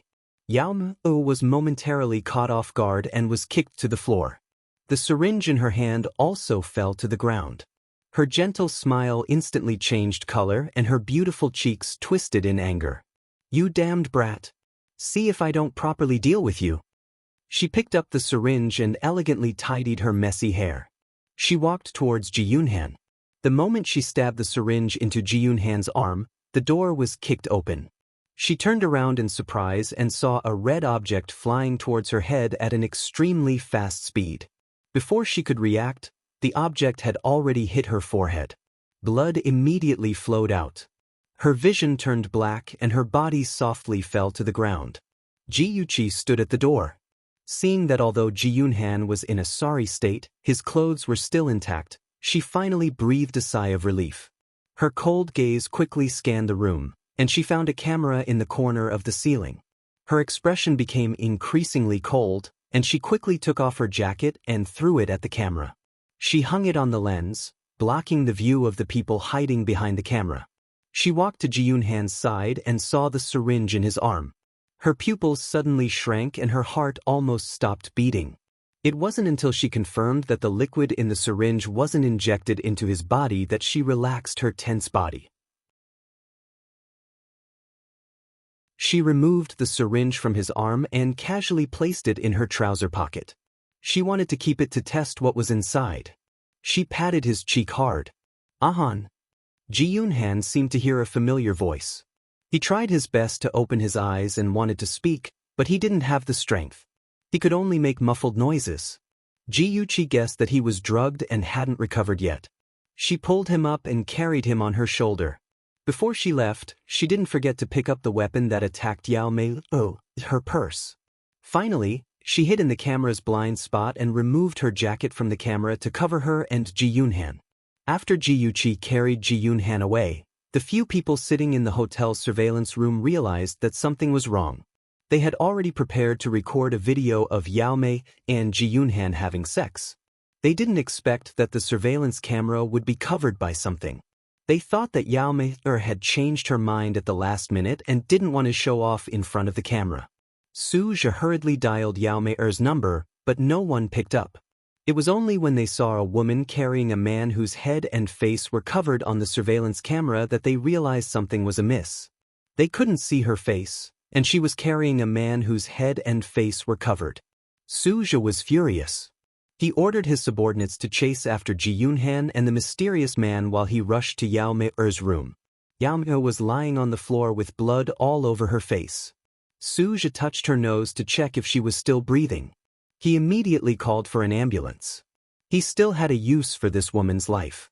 After all, she was the only one who had seen clearly who had taken Ji Yunhan away. Ji Yuqi didn't wait for Su Zhe's men to catch up with her. She was already in a black car. The driver was Liang Yu, the private investigator she had hired. Liang Yu was a smart person. He never asked too many questions and didn't act on his own accord. He looked at Ji Yuqi's pale face from the rearview mirror and asked, Miss, where are we going now? We're going to the hospital. Han was drugged. Ji Yuqi recalled the scene she had just seen. She couldn't suppress the fear in her heart. The syringe was definitely not something good. If she had come a few minutes later, Han would have been ruined by that woman. This was Qin Tingfang's trap. She wanted to push Han into hell. Her fingers trembled slightly and her heart was beating rapidly. The hatred in her heart was like a monstrous flood that was about to drown her rationality. In her previous life, she didn't know what had happened to An. Why did he suddenly become rebellious and refuse to go to school? Now, she vaguely understood that Han must have suffered inhumane torture. He must have suffered great pain and had no choice but to walk into the dark abyss. She felt a lump in her throat and held Ji Yunhan's hand tightly. She didn't dare to let go. Once she let go, she would never be able to see him again. Sister. She heard a hoarse and weak voice. Han, you're awake. Ji Yuqi tried her best to suppress her negative emotions and helped him to sit more comfortably. Her voice was full of worry. An, are you still feeling unwell? Ji Yunhan looked at her in a daze for a long time. The confusion in his eyes gradually disappeared and his mind became clear. He tried to move his limbs. The effect of the drug must have worn off. He hurriedly sat up and said anxiously, Sister, I suspect that Su Zhe and the others are going to harm Cici. Let's hurry back to Glamorous Night Bar. I have to save her. Ji Yuqi looked at her silly brother with a complicated expression. She wanted to tell him the truth, but in the end, she didn't say it. Some things had to be seen with his own eyes before he would believe it. Okay, let's go save her. Ji Yuqi asked Liang Yu to turn around and return to Glamorous Night Bar. The bar was bustling with noise and people were dancing on the dance floor. Ji Yuqi led Ji Yunhan through the crowd. They searched everywhere for Lu Cici's whereabouts, but they couldn't find her. Ji Yunhan anxiously grabbed Lu Cici's close colleague and asked anxiously, Xiao Ding, do you know where Cici went? Xiao Ding was confused. Didn't Cici go to look for you? When did she go out? Ji Yunhan was about to go crazy. Su Zhe and the others must have used his name to trick Cici into going out. I think it was about 10 minutes ago. Before Xiao Ding could finish his sentence, Ji Yunhan had already run away like a gust of wind. Ji Yuqi looked at his manic back and sighed helplessly. Just as Ji Yunhan was searching for Lu Cici's whereabouts like a headless fly, Liang Yu received a message from his boss, asking him to lead Ji Yuqi and Ji Yunhan to the alley behind the bar. There must be a good show going on in the alley. The corners of Liang Yu's lips curled up. His eyes, hidden behind his glasses, quickly flashed with a glimmer of light. Liang Yu quietly approached Ji Yuqi and whispered a few words in her ear. Ji Yuqi frowned. Something flashed through her mind so quickly that she couldn't catch it. Unfortunately, she didn't have time to think about it. She ran in front of Ji Yunhan and grabbed his wrist. Follow me. Someone saw Lu Cici go into the alley behind the bar. In the dark alley, there was only a dim street lamp. The rubbish bins by the roadside were filled with garbage. The unpleasant smell permeated the air. The sounds of wild cats meowing were particularly clear in the night. Under the street lamp, 3 figures stood tall. 2 of them were tall and thin men, and the other was a delicate woman. One of the men seemed to be impatient. He raised his arm and slapped the woman. He said angrily, "Don't play tricks with me. Where did you take Ji Yunhan?" The woman's head was slapped to the side by the slap. Even so, her proud body didn't waver. Her voice was cold, like spring water on a snowy mountain. "I've already said that I don't know. Even if you beat me to death, I still don't know." The woman's voice was very familiar. It was Lu Cece, the woman Ji Yunhan was frantically looking for. Ji Yunhan saw that his beloved was hurt. His heart felt like it was being cut by a knife. He rushed out recklessly, but Ji Yuqi grabbed his wrist. He wanted to shout, but she covered his mouth with her other hand. She whispered in his ear, "Don't worry. Wait a little longer." Ji Yunhan was like a caged beast, frantically struggling. If it was someone else who grabbed him, he would have already beaten that person up. He didn't understand why his sister stopped him from saving Cece. He even felt the pain of being betrayed by his family. Although Ji Yuqi didn't know what he was thinking, she could guess from his conflicting emotions. She sighed silently and whispered in his ear, "Believe me. Sister won't hurt you." Ji Yunhan was stunned. Yes, this was his sister, his closest sister. How could he doubt her? He was such a jerk. His emotions were complicated, but he gradually calmed down. His brain also regained its rationality. He listened to Ji Yuqi's instructions and hid in the dark to observe the situation. On the other side, the tall, skinny man wanted to slap Lu Cece again, but he was stopped by Suja. "Depeng, calm down. I believe that Cece isn't lying." Suja's voice was lazy, but the coldness in his voice was enough to send chills down one's spine. He took 2 steps forward and forced Lu Cece to the wall. He lowered his head, his smiling face almost touching hers. He said in a gentle voice, "Cece, you definitely won't forget the $500,000 gambling debt. You definitely won't forget that your mother needs a large sum of money to treat her illness. Am I right?" Lu Cece leaned her back against the wall. She could feel the chill in her bones spreading from her back to her body. Suja's words were like a sharp knife that pierced her heart. She clenched her fists tightly and spat out a few words with much difficulty. "I haven't forgotten." Suja patted her cold cheek approvingly. His voice was light and cheerful. "Good girl, you did well. I'll treat this as an accident. Next time, if such an accident happens again, you know what I'll do." Awesome novel, Song Shu 566.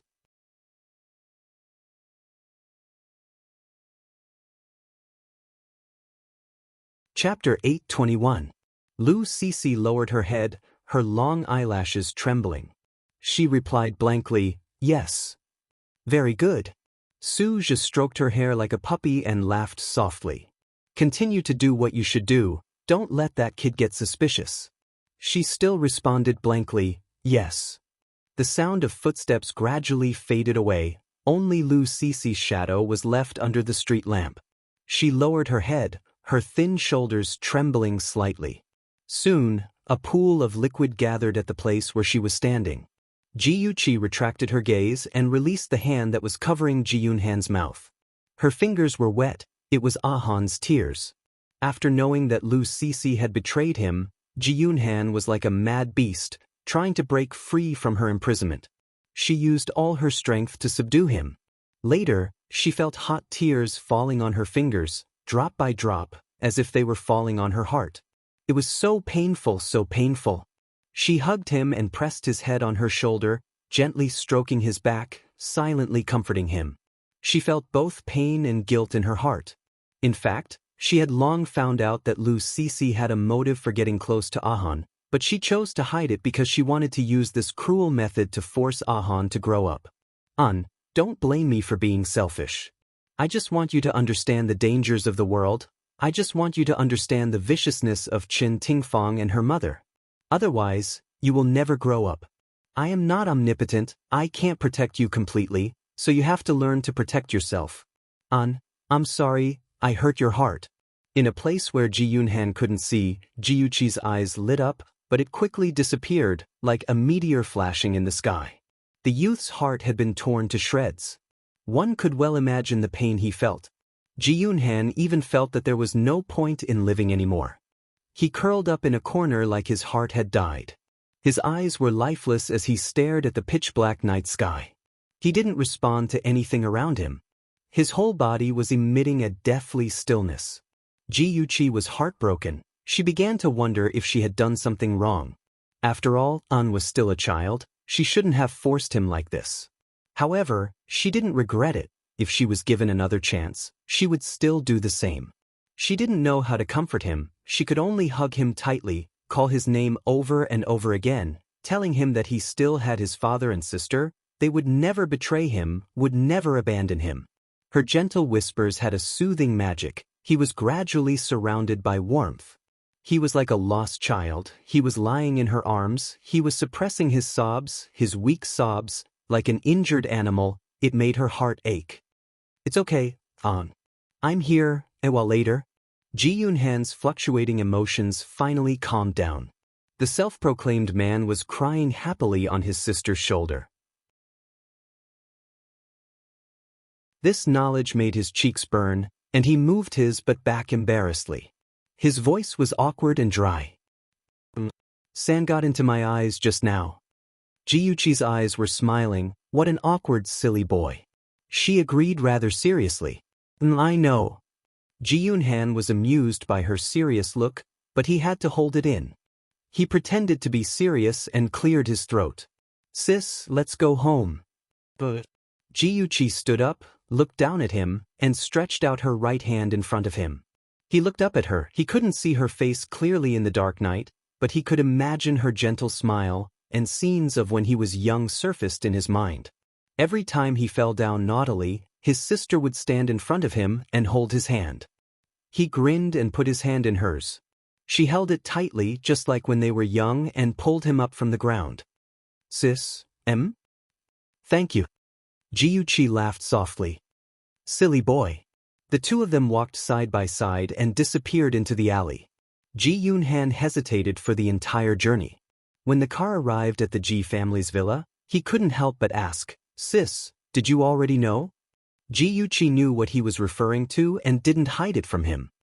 Do you still remember when you and Lu Sisi were surrounded by people at the casino street? At that time, I was hiding in the dark. When I saw those people attacking you, I pretended to call the police to scare them away. Ji Yunhan suddenly understood. No wonder. I was wondering why I only heard the sirens and didn't see the police. Did you play the ringtone on your phone? Ji Yuqi nodded. That's right. At that time, I noticed that Lu Sisi was making eye contact with those people. At that time, I was suspicious. After that, I hired a private investigator to investigate and found out that she had been in contact with Suzhi. As for Suzhi, you're not unfamiliar with him. His sister is called Su Yanqing. She's Yi Zhaoxian's lover. Ji Yunhan was no stranger to Yi Zhaoxian. He was Chen Tingfang's ex-husband and Yi Zisu's biological father. If Ji Yunhan still couldn't figure out who was behind this, then he wouldn't be worthy of being called a genius. His handsome face was full of anger. He gritted his teeth and said fiercely, Chen Tingfang, that old witch is too evil. I won't let her off. Ahan, after today's incident, you should understand that we're still too weak. We won't be able to compete with Chen Tingfang. Promise me, before you have enough power to protect yourself, don't act rashly. Sis, don't worry. I won't let you down. Ji Yunhan had experienced betrayal and emotional traps. He had matured a lot in just one night. He was no longer the reckless young man he used to be. He was a man who was patient, responsible, and strategic. Ji Yuqi reached out and patted his shoulder. An, I didn't tell you in advance. Are you angry with me? Ji Yunhan smiled bitterly. How can I not be angry? If you had told me in advance, I wouldn't have. He paused and avoided her gaze. He said awkwardly, although I'm angry, I don't blame you. If you had told me in advance, I might not have believed you. In fact, he had liked Lu Cece for a long time. Even if his sister had said that she was a bad girl, he wouldn't have believed her. There were many things that could only be believed after experiencing it for yourself. If he hadn't experienced this incident, he wouldn't have realized that people's hearts could be so sinister. Even though he knew that Chen Tingfang and Yi Zissou weren't good people, he couldn't have imagined that they would do such a vicious thing. Although that person had lied to him and hurt him badly, he had the courage to stand up again because he wasn't alone. He had his sister and father. They would accompany him, and he had to protect them. That night, the siblings opened up to each other and untied the knot in their hearts. Their relationship was restored to how it was before, and they were even closer. When they parted ways with the siblings, Liang Yu said that he knew a friend who could help Ji Yuqi check the contents of the syringe. Ji Yuqi thought about it. Liang Yu was someone she could trust, and she didn't have any acquaintances in this area. She handed the syringe to him and asked for his help. Liang Yu was very efficient. He called the next day. "Miss Ji, the test results are out. The syringe contains a liquid drug. After taking it, it can confuse a person's mind, causing them to be in a state of extreme excitement and do some unimaginable things. After taking it twice, it can become addictive. It's very painful when it acts up, and it's very difficult to get rid of it." Ji Yuqi's head exploded, and the blood in her body quickly turned cold. Her fingers tightly gripped the phone, trying to control the roaring demon in her heart. Her eyes were wild and bloodthirsty. "Chen Tingfeng, you're so ruthless. You actually want to use a woman and drugs to treat a teenager, making him step by step into depravity and death. You vicious bitch, I'll make you wish you were dead." Ji Yuqi didn't hide it from Ji Yunhan. After telling him the results of the test, he was shocked. After the shock, there was a lingering fear. If his sister hadn't come in time, he would have been played by that disgusting woman. She would have injected him with drugs and taken a video. Then, he would have completely become a plaything in the hands of that group of people. He didn't dare to imagine himself like that. After these emotions passed through, there was only anger left. Anger toward the mastermind behind the scenes. Ji Yuqi saw his eyes full of hatred and was shocked. For revenge, it was enough for her to become a demon. She couldn't let her brother live for revenge. She held his face with both hands, looked into his eyes and smiled. "An, don't let hatred blind you. You're not a machine of hatred. You're the future of the Ji family. Protect yourself and become stronger so that those people can't hurt you anymore. An, promise me that you won't dirty your hands. Leave those dirty things to me. You just have to be responsible for your safety." "Sister." Ji Yunhan's throat was choked with sobs. His obsidian-like eyes surged with shattered sparkles and translucent light. To him, his sister was like a ray of sunshine that cut through the darkness and shrouded him in warmth. He thought that in his life, there would never be a woman more important than his sister. Ji Yuqi frowned and said sternly, "Promise me." He clenched his fists and said, "Okay, I promise you. I promise you that I won't dirty my hands, but it doesn't mean that I'll let those people go." Ji Yuqi's brows relaxed. She stared at his reddened eyes and burst into laughter. "Han, did sand get into your eyes again? Do you want me to blow it for you?" Ji Yunhan's mouth twitched. He looked away and snorted. "No need. You're so long-winded. Have you entered menopause early?" Ji Yuqi laughed even louder. Ji Yunhan looked at her bright smile and couldn't help but smile. However, he quickly put on a straight face and snorted. He looked like a little brat throwing a tantrum. In the low-key and luxurious office, the huge floor-to-ceiling window was covered by a white veil. The cool spring breeze blew in through the open gap, and the soft sunlight dyed the man behind the desk with a dreamy golden color.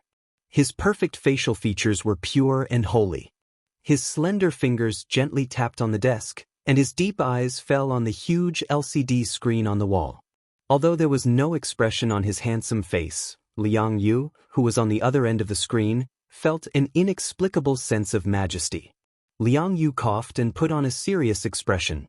He reported what he had reported to Ji Yuqi to Xinjie. Finally, he said, "That's all. Young master, do you think we should deal with the Black Flame sect?"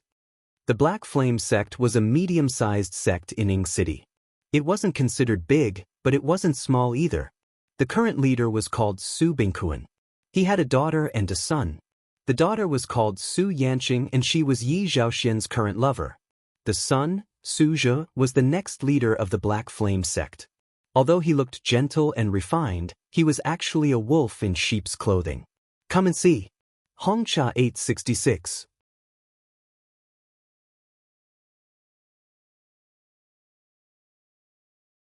Chapter 822.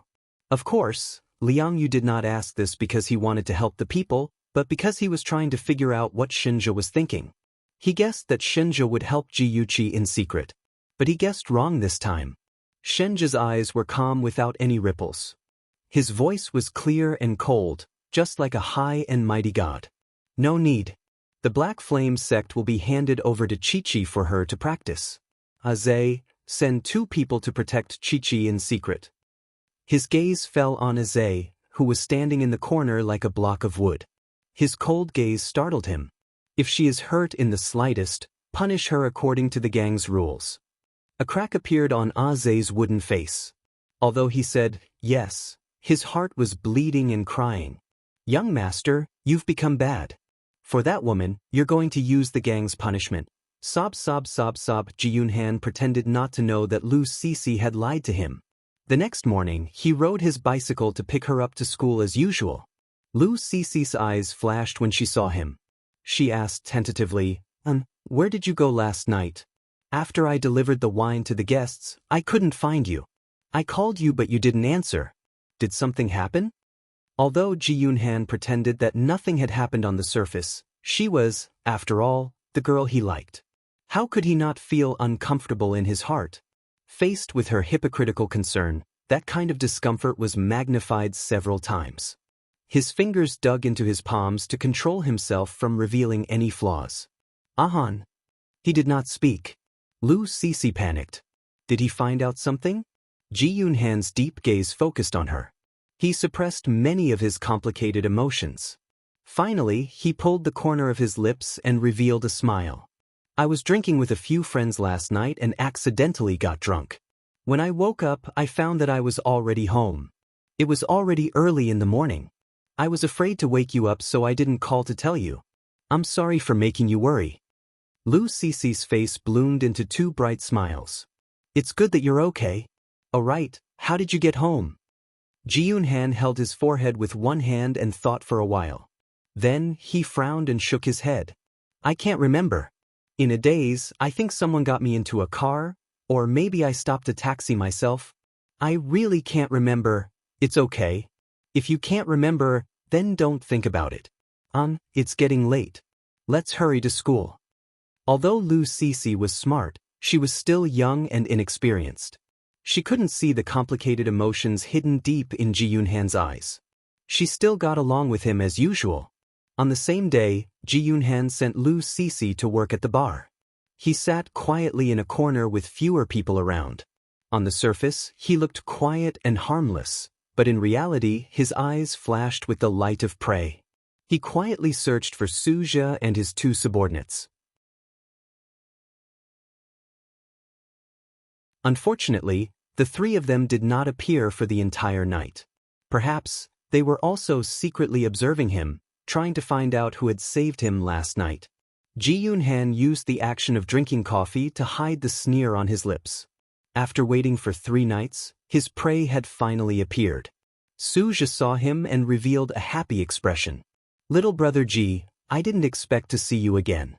We had a good chat the last time. I didn't expect you to suddenly feel dizzy and want to go home.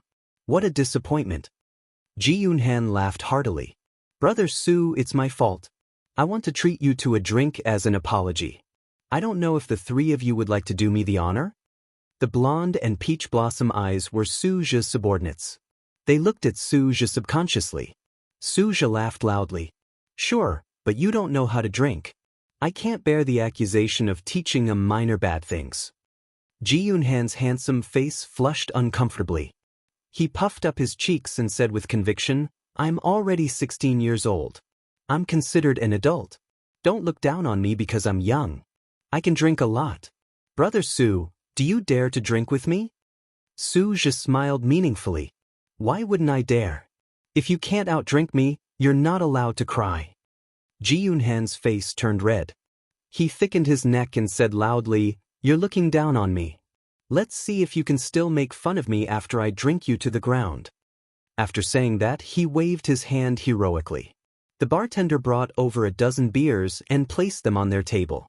Ji Yunhan took the lead and picked up the bottle cap. As he opened the bottle cap, he boasted without blushing, Just you wait. See if I don't drink all of you to the ground. The blonde and peach blossom eyes sneered, provoking Ji Yunhan at the right time. All right, let's see what you're capable of. Su Zhe looked at Ji Yunhan's action of opening the beer bottle with a faint smile. This kid was clumsy and had almost knocked over the beer bottle several times. It was obvious that he wasn't the type to drink. It would be better if he passed out after drinking so much, lest they drugged him again. Come on, 1 bottle each, let's drink more. Ji Yunhan handed the beer bottles to the 3 of them and took one for himself. He tilted his head back and gulped it down. Su Zhe sighed and gave a signal to the blonde and the peach blossom eyes. The 3 of them also raised their heads and drank. Su Zhe sighed and sighed. As Su Zhe expected, the first one to collapse was Ji Yunhan. He was lying on the table in a daze, singing nursery rhymes and shouting, Become Ultraman. He was drunk. Su Zhe and the other 2 weren't any better. Their eyes were blurry and their legs were weak, but their minds were still clear. Su Zhe patted the shoulders of his subordinates and motioned for them to take Ji Yunhan away. Come, little monster, let's continue to drink. Ji Yunhan was carried on Yellowhair's shoulder. He swayed and shook his head as he staggered forward. Yellowhair felt as if his head was about to explode. He was already feeling dizzy. Now, he was being dragged and thrown to the ground by this little ancestor. He wished he could throw this little ancestor into the alley. Brat, if you continue to fool around, I'll break your arm. The yellow-haired man cursed as he dragged Ji Yunhan forward. Suddenly, he felt his vision darken and he fell to the ground with a plop. He had thrown himself forward with too much force and dragged Ji Yunhan to the ground. Blonde, what the hell are you doing? Su Zhe was very dizzy. He took a few steps forward and fell to the ground. The last one with the peach blossom eyes wanted to help Su Zhe up, but his body tilted and he fell to the ground. 3 seconds passed. The 4 people lying paralyzed on the ground were motionless. Suddenly, Ji Yunhan slowly stood up from Huang Mao's back. His pair of dark, cold eyes swept over the 3 people on the ground. He didn't look drunk at all. He was clearly sober. His handsome face looked strange under the dim light. He kicked Su Zhe and the other 2 people, but they didn't move. They were like dead dogs. He sneered. He had added drugs in their beer when he opened the beer bottle. It would be strange if they didn't pass out. He picked up a wooden stick from the roadside and raised it high above Su Zhe's head. Ji Yunhan gritted his teeth and his eyes were filled with a fierce light. He forcefully swung the wooden stick downwards. Just as it was about to land on Su Zhe's head, a sudden force appeared and grabbed the end of the wooden stick tightly, preventing him from swinging it downwards. Who is it? He looked back warily. When he saw the person behind him, his pupils constricted and he stammered, Sister? Why are you here? Ji Yuqi snatched the wooden stick from his hand and threw it aside. Her delicate and beautiful face was as cold as ice. Her voice was bone-chilling. Ji Yunhan, what did you promise me? Just a second ago, Ji Yunhan had been like a demon with a murderous aura all over his body. In the blink of an eye, he had turned into a helpless big white rabbit. He frantically explained, Sis, I just wanted to teach them a lesson. I won't take their lives. Really, I won't lie to you. Ji Yuqi stared at him expressionlessly. Her dark eyes were as deep as the ocean, mysterious and dangerous. She took a step forward and her oppressive aura surged towards Ji Yunhan. Her voice was filled with suppressed anger. Teach them a lesson? You're with them. If something happens to them, you'll be the biggest suspect. Do you think they're not ruthless enough to deal with you? Ji Yunhan shrunk his neck and laughed dryly. Hee, sister, I've already planned for your smart brother. I've drugged their wine. Under the influence of the drug, they'll forget what happened after they got drunk. I'll beat them up and stuff a wooden stick in the hands of the blonde and Suja. I'll create the illusion that they're fighting amongst themselves after they got drunk. After that, I'll use the trick of injuring myself and pretend that I'm injured too. They won't suspect me. Deep down, Gyuchi felt that his method was feasible, but there was always a possibility. What if Suja and the others suspected Ahan and intensified their attacks on him, or even endangered his life? What should she do? She wouldn't allow any danger to exist. She was silent for 2 seconds. You should go home first. I'll take care of the rest. Ji Yunhan's expression changed and he said anxiously, Sister, I don't want you to help me. You can't dirty your hands. Gyuchi laughed softly, Silly, of course I won't dirty my hands. Don't worry, I've already planned it out. Ji Yunhan still wanted to say something, but Gyuchi covered his mouth. She looked at him sternly and said, That's enough. Hurry up and go home. If you don't leave now, I'll be angry. Ji Yunhan had no choice but to leave dejectedly. Gyuchi glanced at the 3 people lying on the ground. She smirked and there was an indescribable coldness in her eyes. A good show was about to begin. Hey, wake up, you stinky man. Wake up. A woman squatted in front of Suja and slapped his cheeks hard. Suja was in a daze when he felt someone slapping his face. After a while, he felt a burning pain on his face. Damn it, if he caught the person who slapped him, he would definitely dismember his arm. He opened his eyes abruptly and glared fiercely at the person in front of him. Soon, his expression changed and the muscles on his face twitched uncontrollably. F***ck, what kind of creature was this? Her eyebrows were thick and black and her mouth was painted blood red. It was as if she had just sucked blood. The thick layer of powder on her face was still falling down. Coupled with her curly hair, was she really a woman? F***ck, her chest was bulging. She was indeed a woman. This woman's taste was terrible. Suja averted his gaze. He couldn't bear to look at the horrifying face. He glanced at the ground. His subordinates were still unconscious and Ji Yunhan was nowhere to be seen. Could it be that he had been rescued by the mysterious person again?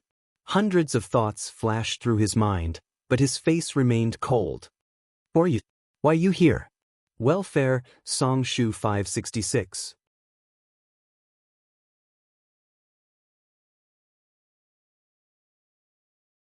Chapter 823.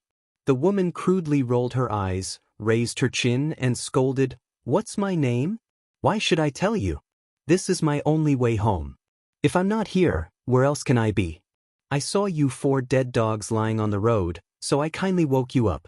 Did I do anything wrong? Get lost, I won't do any good deeds in the future.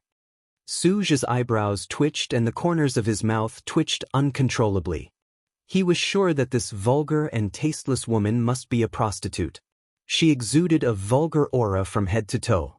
He calmed down and grasped the main point of her words. He said coldly, You said that when you came, there were 4 of us. You said that when you came, there were 4 of us? Where is the other person now? The woman rolled her eyes impatiently. Where else could he have gone? I woke him up and stuffed him into a taxi. That bastard didn't have a single cent on him. I wasted more than $50 on the taxi fare.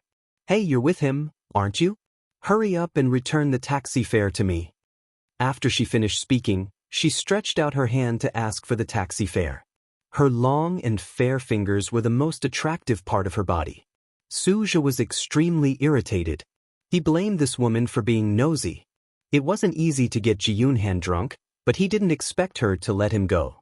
He didn't need to be polite to a woman who was at the bottom of society. He glared at her murderously and said coldly, Get lost. If you don't get lost, don't blame me for being rude. The woman was so angry that she stomped her feet. You heartless and unscrupulous thing, I saved you, and you dare to talk to me like that? This is the territory of the Black Flame sect, and I have paid the protection fee. Do you believe that I will call the people of the Black Flame sect to chop you up? After the effects of the drug wore off, the yellow-haired man and the peach blossom eyes slowly woke up. They heard the woman's angry roar. The yellow-haired man was still a little confused. He scratched his head foolishly and asked, Brother Zhe, this woman is crazy. She dares to call the brothers in the sect to kill us? The veins on Su Zhe's forehead throbbed. He glared at the yellow-haired man and said, "Shut up." Then his gaze fell on the woman. He gritted his teeth and said, "I'll give you 3 seconds. Hurry up and get lost. Otherwise, don't even think about staying in this area in the future." The woman was shocked by Su Zhe's fierce expression, but she still stiffened her neck and looked like she was not to be outdone. "Who are you? Why are you so arrogant?" Su Zhe said darkly, "I'm in charge of this area. Who do you think I am?" The woman's eyes suddenly widened, her face filled with fear. "People from the Black Flame sect? You know what? Get lost." The woman was startled. She grabbed the handbag that had fallen on the ground and scampered away. Black Su Zhe and the others. Ants, noses. Do you think I? Be damned if you. Of. Peach Blossom Eyes also became vigilant and secretly took out the weapon that he carried with him. "Little brother, is there any misunderstanding between us?" Su Zhe put on a gentle and refined look. He had a smile on his face, but it was a pity that his face was swollen. It was really strange. The man with the nose ring sneered, "It's nothing. I just don't like the Black Flame sect. Brothers, let's go. I'll take responsibility if you kill them." Su Zhe and the other two's faces changed. They wanted to say something, but more than 10 people swarmed them. They had no choice but to take out their weapons to resist. "Big brother, what should we do with this woman?" A gangster wearing a skull jacket asked the man with the nose ring. The man with the nose ring glanced at the woman who was trembling in the corner with disgust. "She's so ugly. Let her go. Hurry up and get lost." The woman ran away in a panic. When she reached the entrance of the alley, she looked back at Su Zhe and the other two who were beaten up badly by the gangsters. Her pale face showed a smug smile. That smile, coupled with her horrifying makeup, looked treacherous and terrifying. She took out a disposable cell phone from her bag and skillfully dialed the police number. The police would arrive in less than 10 minutes and arrest the bastards who were fighting on the streets. After that, the police would discover that Su Zhe was carrying hallucinogens and other illegal drugs. Coupled with the criminal record of the Black Flame sect, even if Su Zhe didn't go to jail, it would be enough for him to suffer. But the men with the nose ring were from the Long Hu gang. The Long Hu gang and the Black Flame sect had always been at loggerheads. After this incident, the hatred between them would be even more intense. After calling the police, she put the phone back in her bag. She planned to throw the phone into the river when she passed by the bridge. That way, there wouldn't be any traces left. Even if Su Zhe suspected her in the future, there wouldn't be any way to trace her identity. Who would have thought that the shrewish and vulgar street girl was actually an elegant and noble daughter of a wealthy family? That's right, the street girl was Ji Yuqi. She had asked Liang Yu to investigate Su Zhe's whereabouts in advance. She had then revealed his whereabouts to the Black Flame sect's rival, the Long Hu gang.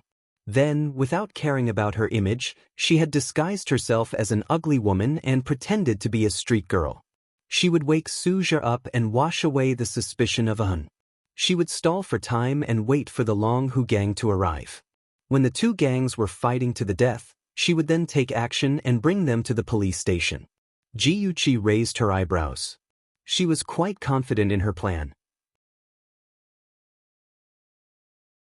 Unexpectedly, an arm stretched out from the darkness and quickly wrapped around her waist.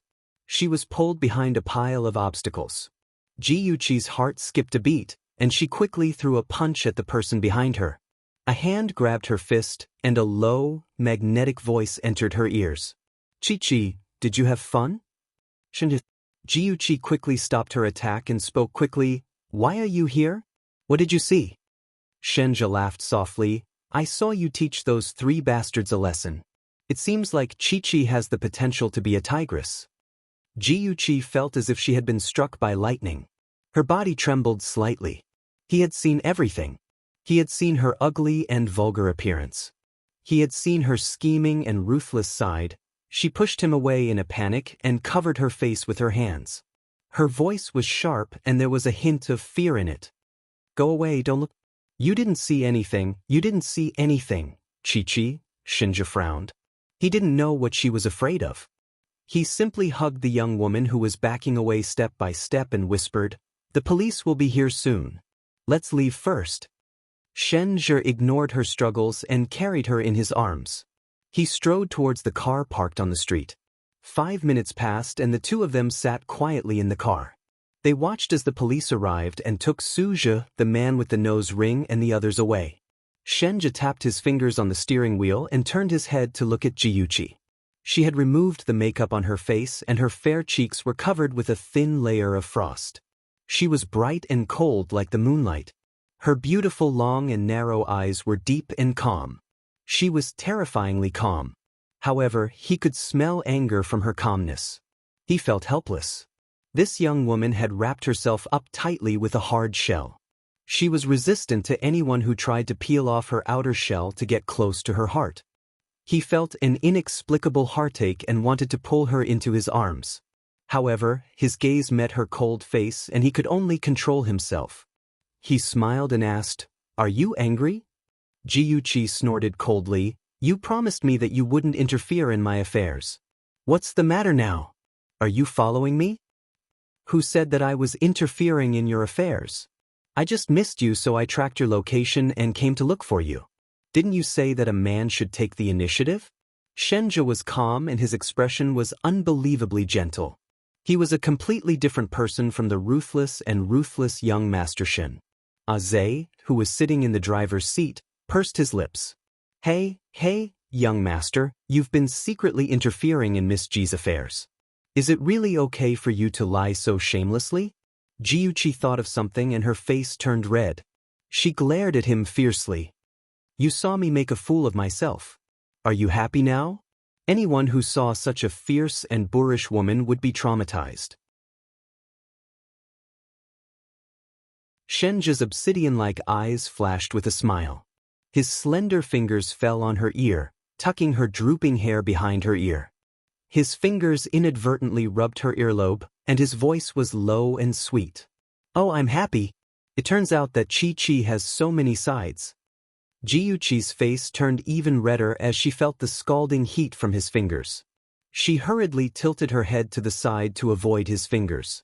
"Don't you think I looked very ugly just now?" she asked in an unforgiving tone. Jiyuchi's blushing face and her shy and slightly stubborn gaze were all beautiful scenery that attracted Shinja's gaze. He chuckled softly and his laughter was indescribably pleasant.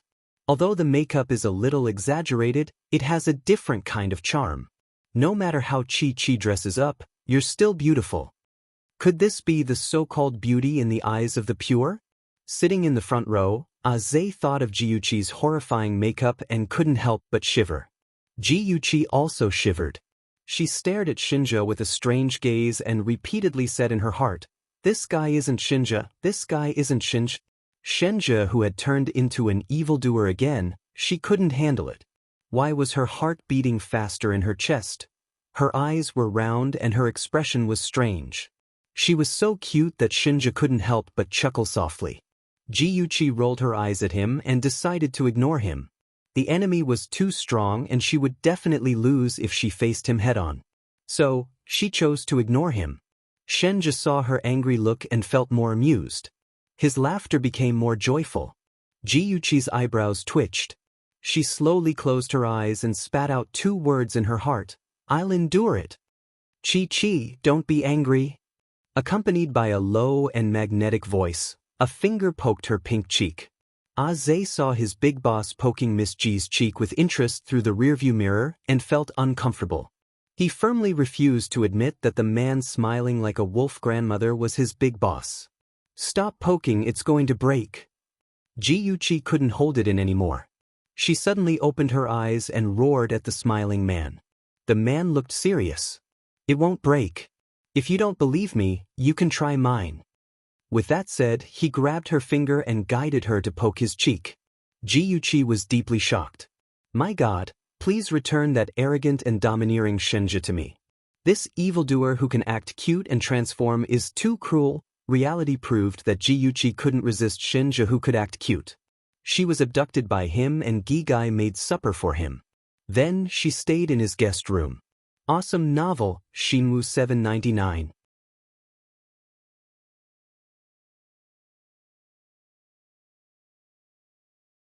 Chapter 824.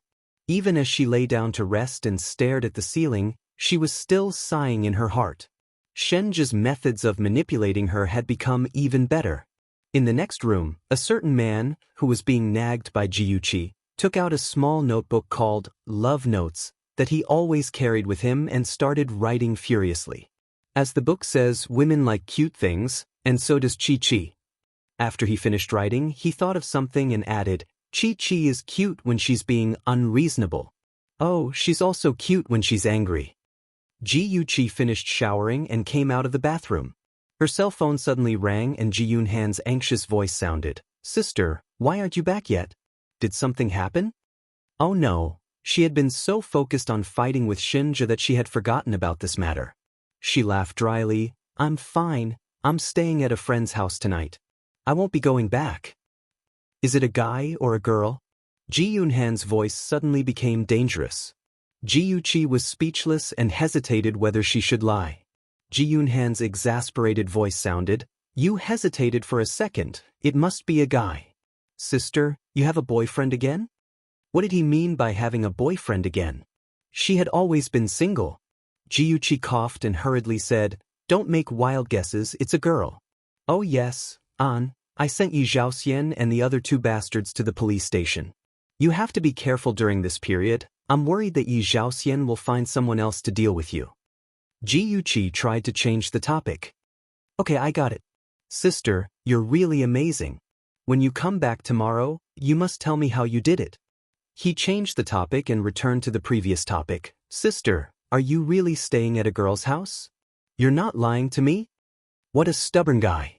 Ji-Yuchi supported her forehead with one hand. Of course, where else would I be, Chi-Chi? Ji-Yuchi jumped up from the sofa in shock. He had actually pushed the door open and entered. Sister, why do I hear a man's voice on your side? Ji-Yoon-han secretly grinded his teeth. His sister actually deceived him. Chi. Ji-Yuchi quickly threw herself on Shinja and covered his mouth with her left hand, stopping him from saying what he was about to say. She then laughed dryly at the person on the other end of the phone. It was my friend's brother who was talking just now. If there's nothing else, I'll hang up first. Bye-bye. Before Ji-Yoon-han could say anything, Ji-Yuchi quickly ended the call and let out a long sigh of relief. Ji-Yuchi felt an itchy friction under the palm of her left hand. She looked up abruptly. Shenja looked at her innocently. His beautiful eyes blinked, indicating that her hand was still covering his face. Ji-Yuchi quickly retracted her hand. I'm sorry. Why are you looking for me? Shenja's eyes were filled with resentment and his voice was quiet. I'm just your friend's brother? She smiled ingratiatingly. I'm just lying to my brother. Don't mind the details. I'm just your friend's brother. He was like a repeater, repeating himself again and again. His eyes were filled with resentment, which made Ji-Yuchi feel guilty. She comforted him awkwardly. Don't mind it. I'm just saying it casually. At most, I'll introduce you to Ahan next time. Hearing this, the resentment on Shinja's face disappeared. His eyes were curved and he seemed to be in a good mood. Are you introducing me to him as your boyfriend?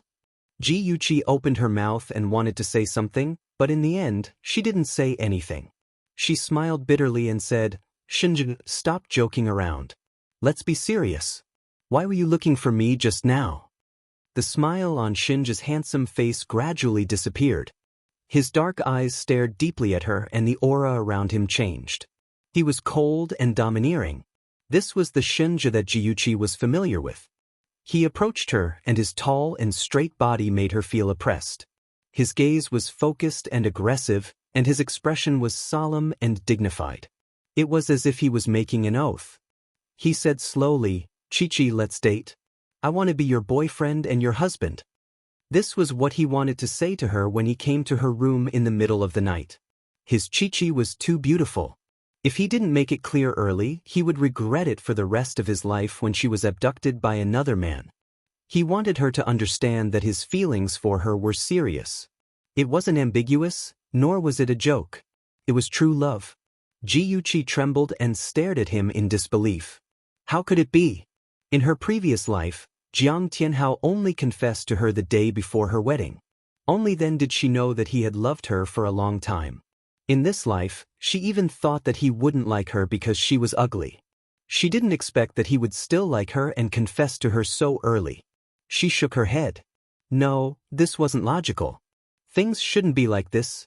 Shinja saw her shaking her head blankly and thought that she refused to accept his feelings. His eyes darkened and his thin lips were tightly pursed. His handsome face looked even more handsome under the light. He was like a god who was high up and couldn't be profaned. However, no one could see the sadness in his heart through his eyes. In his life, she was the first woman who had moved his heart. It was very likely that she was the only one. He loved her, but she didn't like him. That kind of heartache was hard to describe. He took a step back. His extremely handsome face was cold and aloof. There seemed to be a gap between the two of them. She stood on the other side and watched him leave indifferently. He didn't even look at her.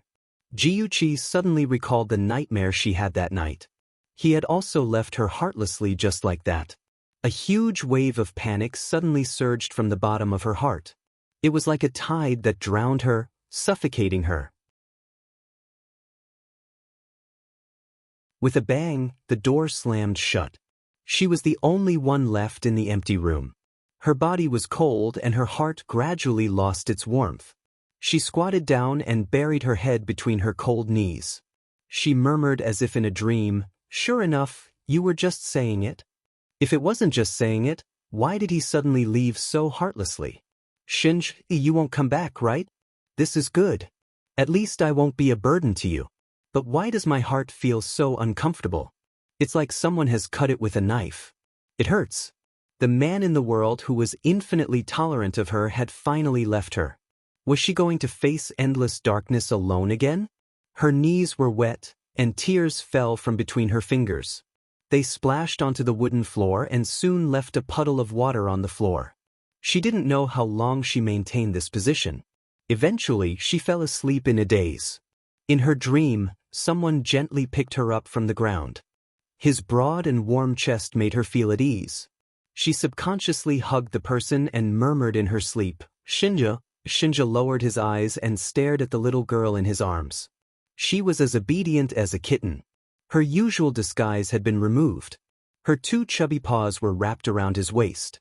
Her tear-stained face revealed a sweet smile.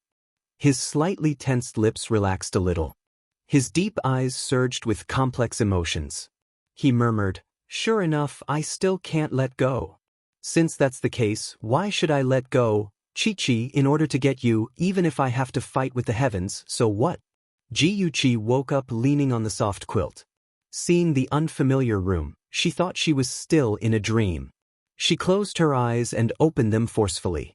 Last night's memory instantly came back. She sat up in a daze with the quilt in her arms. After a long time, she sighed silently. She knew that she had fallen asleep on the floor last night. Shenja must have carried her back to the bed. "Shenja, can we still go back to the past?" After washing up, Ji Yuqi changed her clothes and went downstairs. A stern old man in a tuxedo came up to her. Ji Yuqi recognized him. He was the butler of Shinja's villa, Uncle Lin. He looked stern on the outside but was actually very kind on the inside. "Miss Ji, good morning. Your breakfast is ready." "Thank you, Uncle Lin." Ji Yuqi paused and said, "Shinja, has he gone to the office?" "Yes, young master instructed me not to disturb your rest before he left." Ever since Shinja moved out of the Shun family mansion, Uncle Lin had been by his side to serve him. He even followed Shinja when he went abroad to study. In his heart, this young master was like his son. He was very clear about Shinja's feelings for Ji Yuqi and hoped that they could be together. Hence, he intentionally or unintentionally said some things to matchmake them. For example, "Miss Ji, young master has been introverted since he was young. He has never dated a girl and doesn't know how to get along with a girl. He may be cold sometimes, but his love is definitely not lacking." Ji Yuqi's smile stiffened. She didn't know how to answer. Miss G, young master, specially bought a lot of books about the psychology of girls in love for the sake of dating. Have you noticed that he is changing every day? He is becoming less and less like the cold young master of the past. Ji Yuqi's smile cracked. So that was the case. No wonder Shinja was becoming more and more devilish. It was all because of those messy books. Her resistance to him was getting weaker and weaker. Uncle Lin was worried that Ji Yuqi would misunderstand, so he added, "Of course, this is only for you." When facing other women, young master's attitude is still as cold as before. Uncle Lin, you really didn't have to add that sentence." Ji Yuqi's cheeks flushed red in embarrassment. She interrupted Uncle Lin's endless chatter. "Uncle Lin, thank you for telling me all this. But can you let me eat something first? I'm so hungry." Uncle Lin's face was solemn. "I'm sorry, I almost forgot. I'll bring you some food right away." Even when Ji Yuqi got into the car to go home, Uncle Lin's words still echoed in her ears. He said, "Miss G, young master likes you very much. I've never seen him work so hard to change himself for someone. Miss G, if you also like young master, can you not disappoint him? There are very few people in his life that he can trust." It was these words that made Ji Yuqi's eyes sting. She almost cried. What did she, Ji Yuqi, do to deserve such deep love from a man? She had already owed him so much in her previous life. Was she going to owe him again in this life? In her previous life, she had been filled with guilt towards him. In this life, she only wanted to make it up to him and protect him. She had never seriously considered her feelings for him. Was she responsible for him, or did she like him? Ji Yuqi's mind was in a mess. She massaged her throbbing temples. She was indescribably frustrated. Before she could come to a conclusion, the car had already stopped outside the Ji family villa.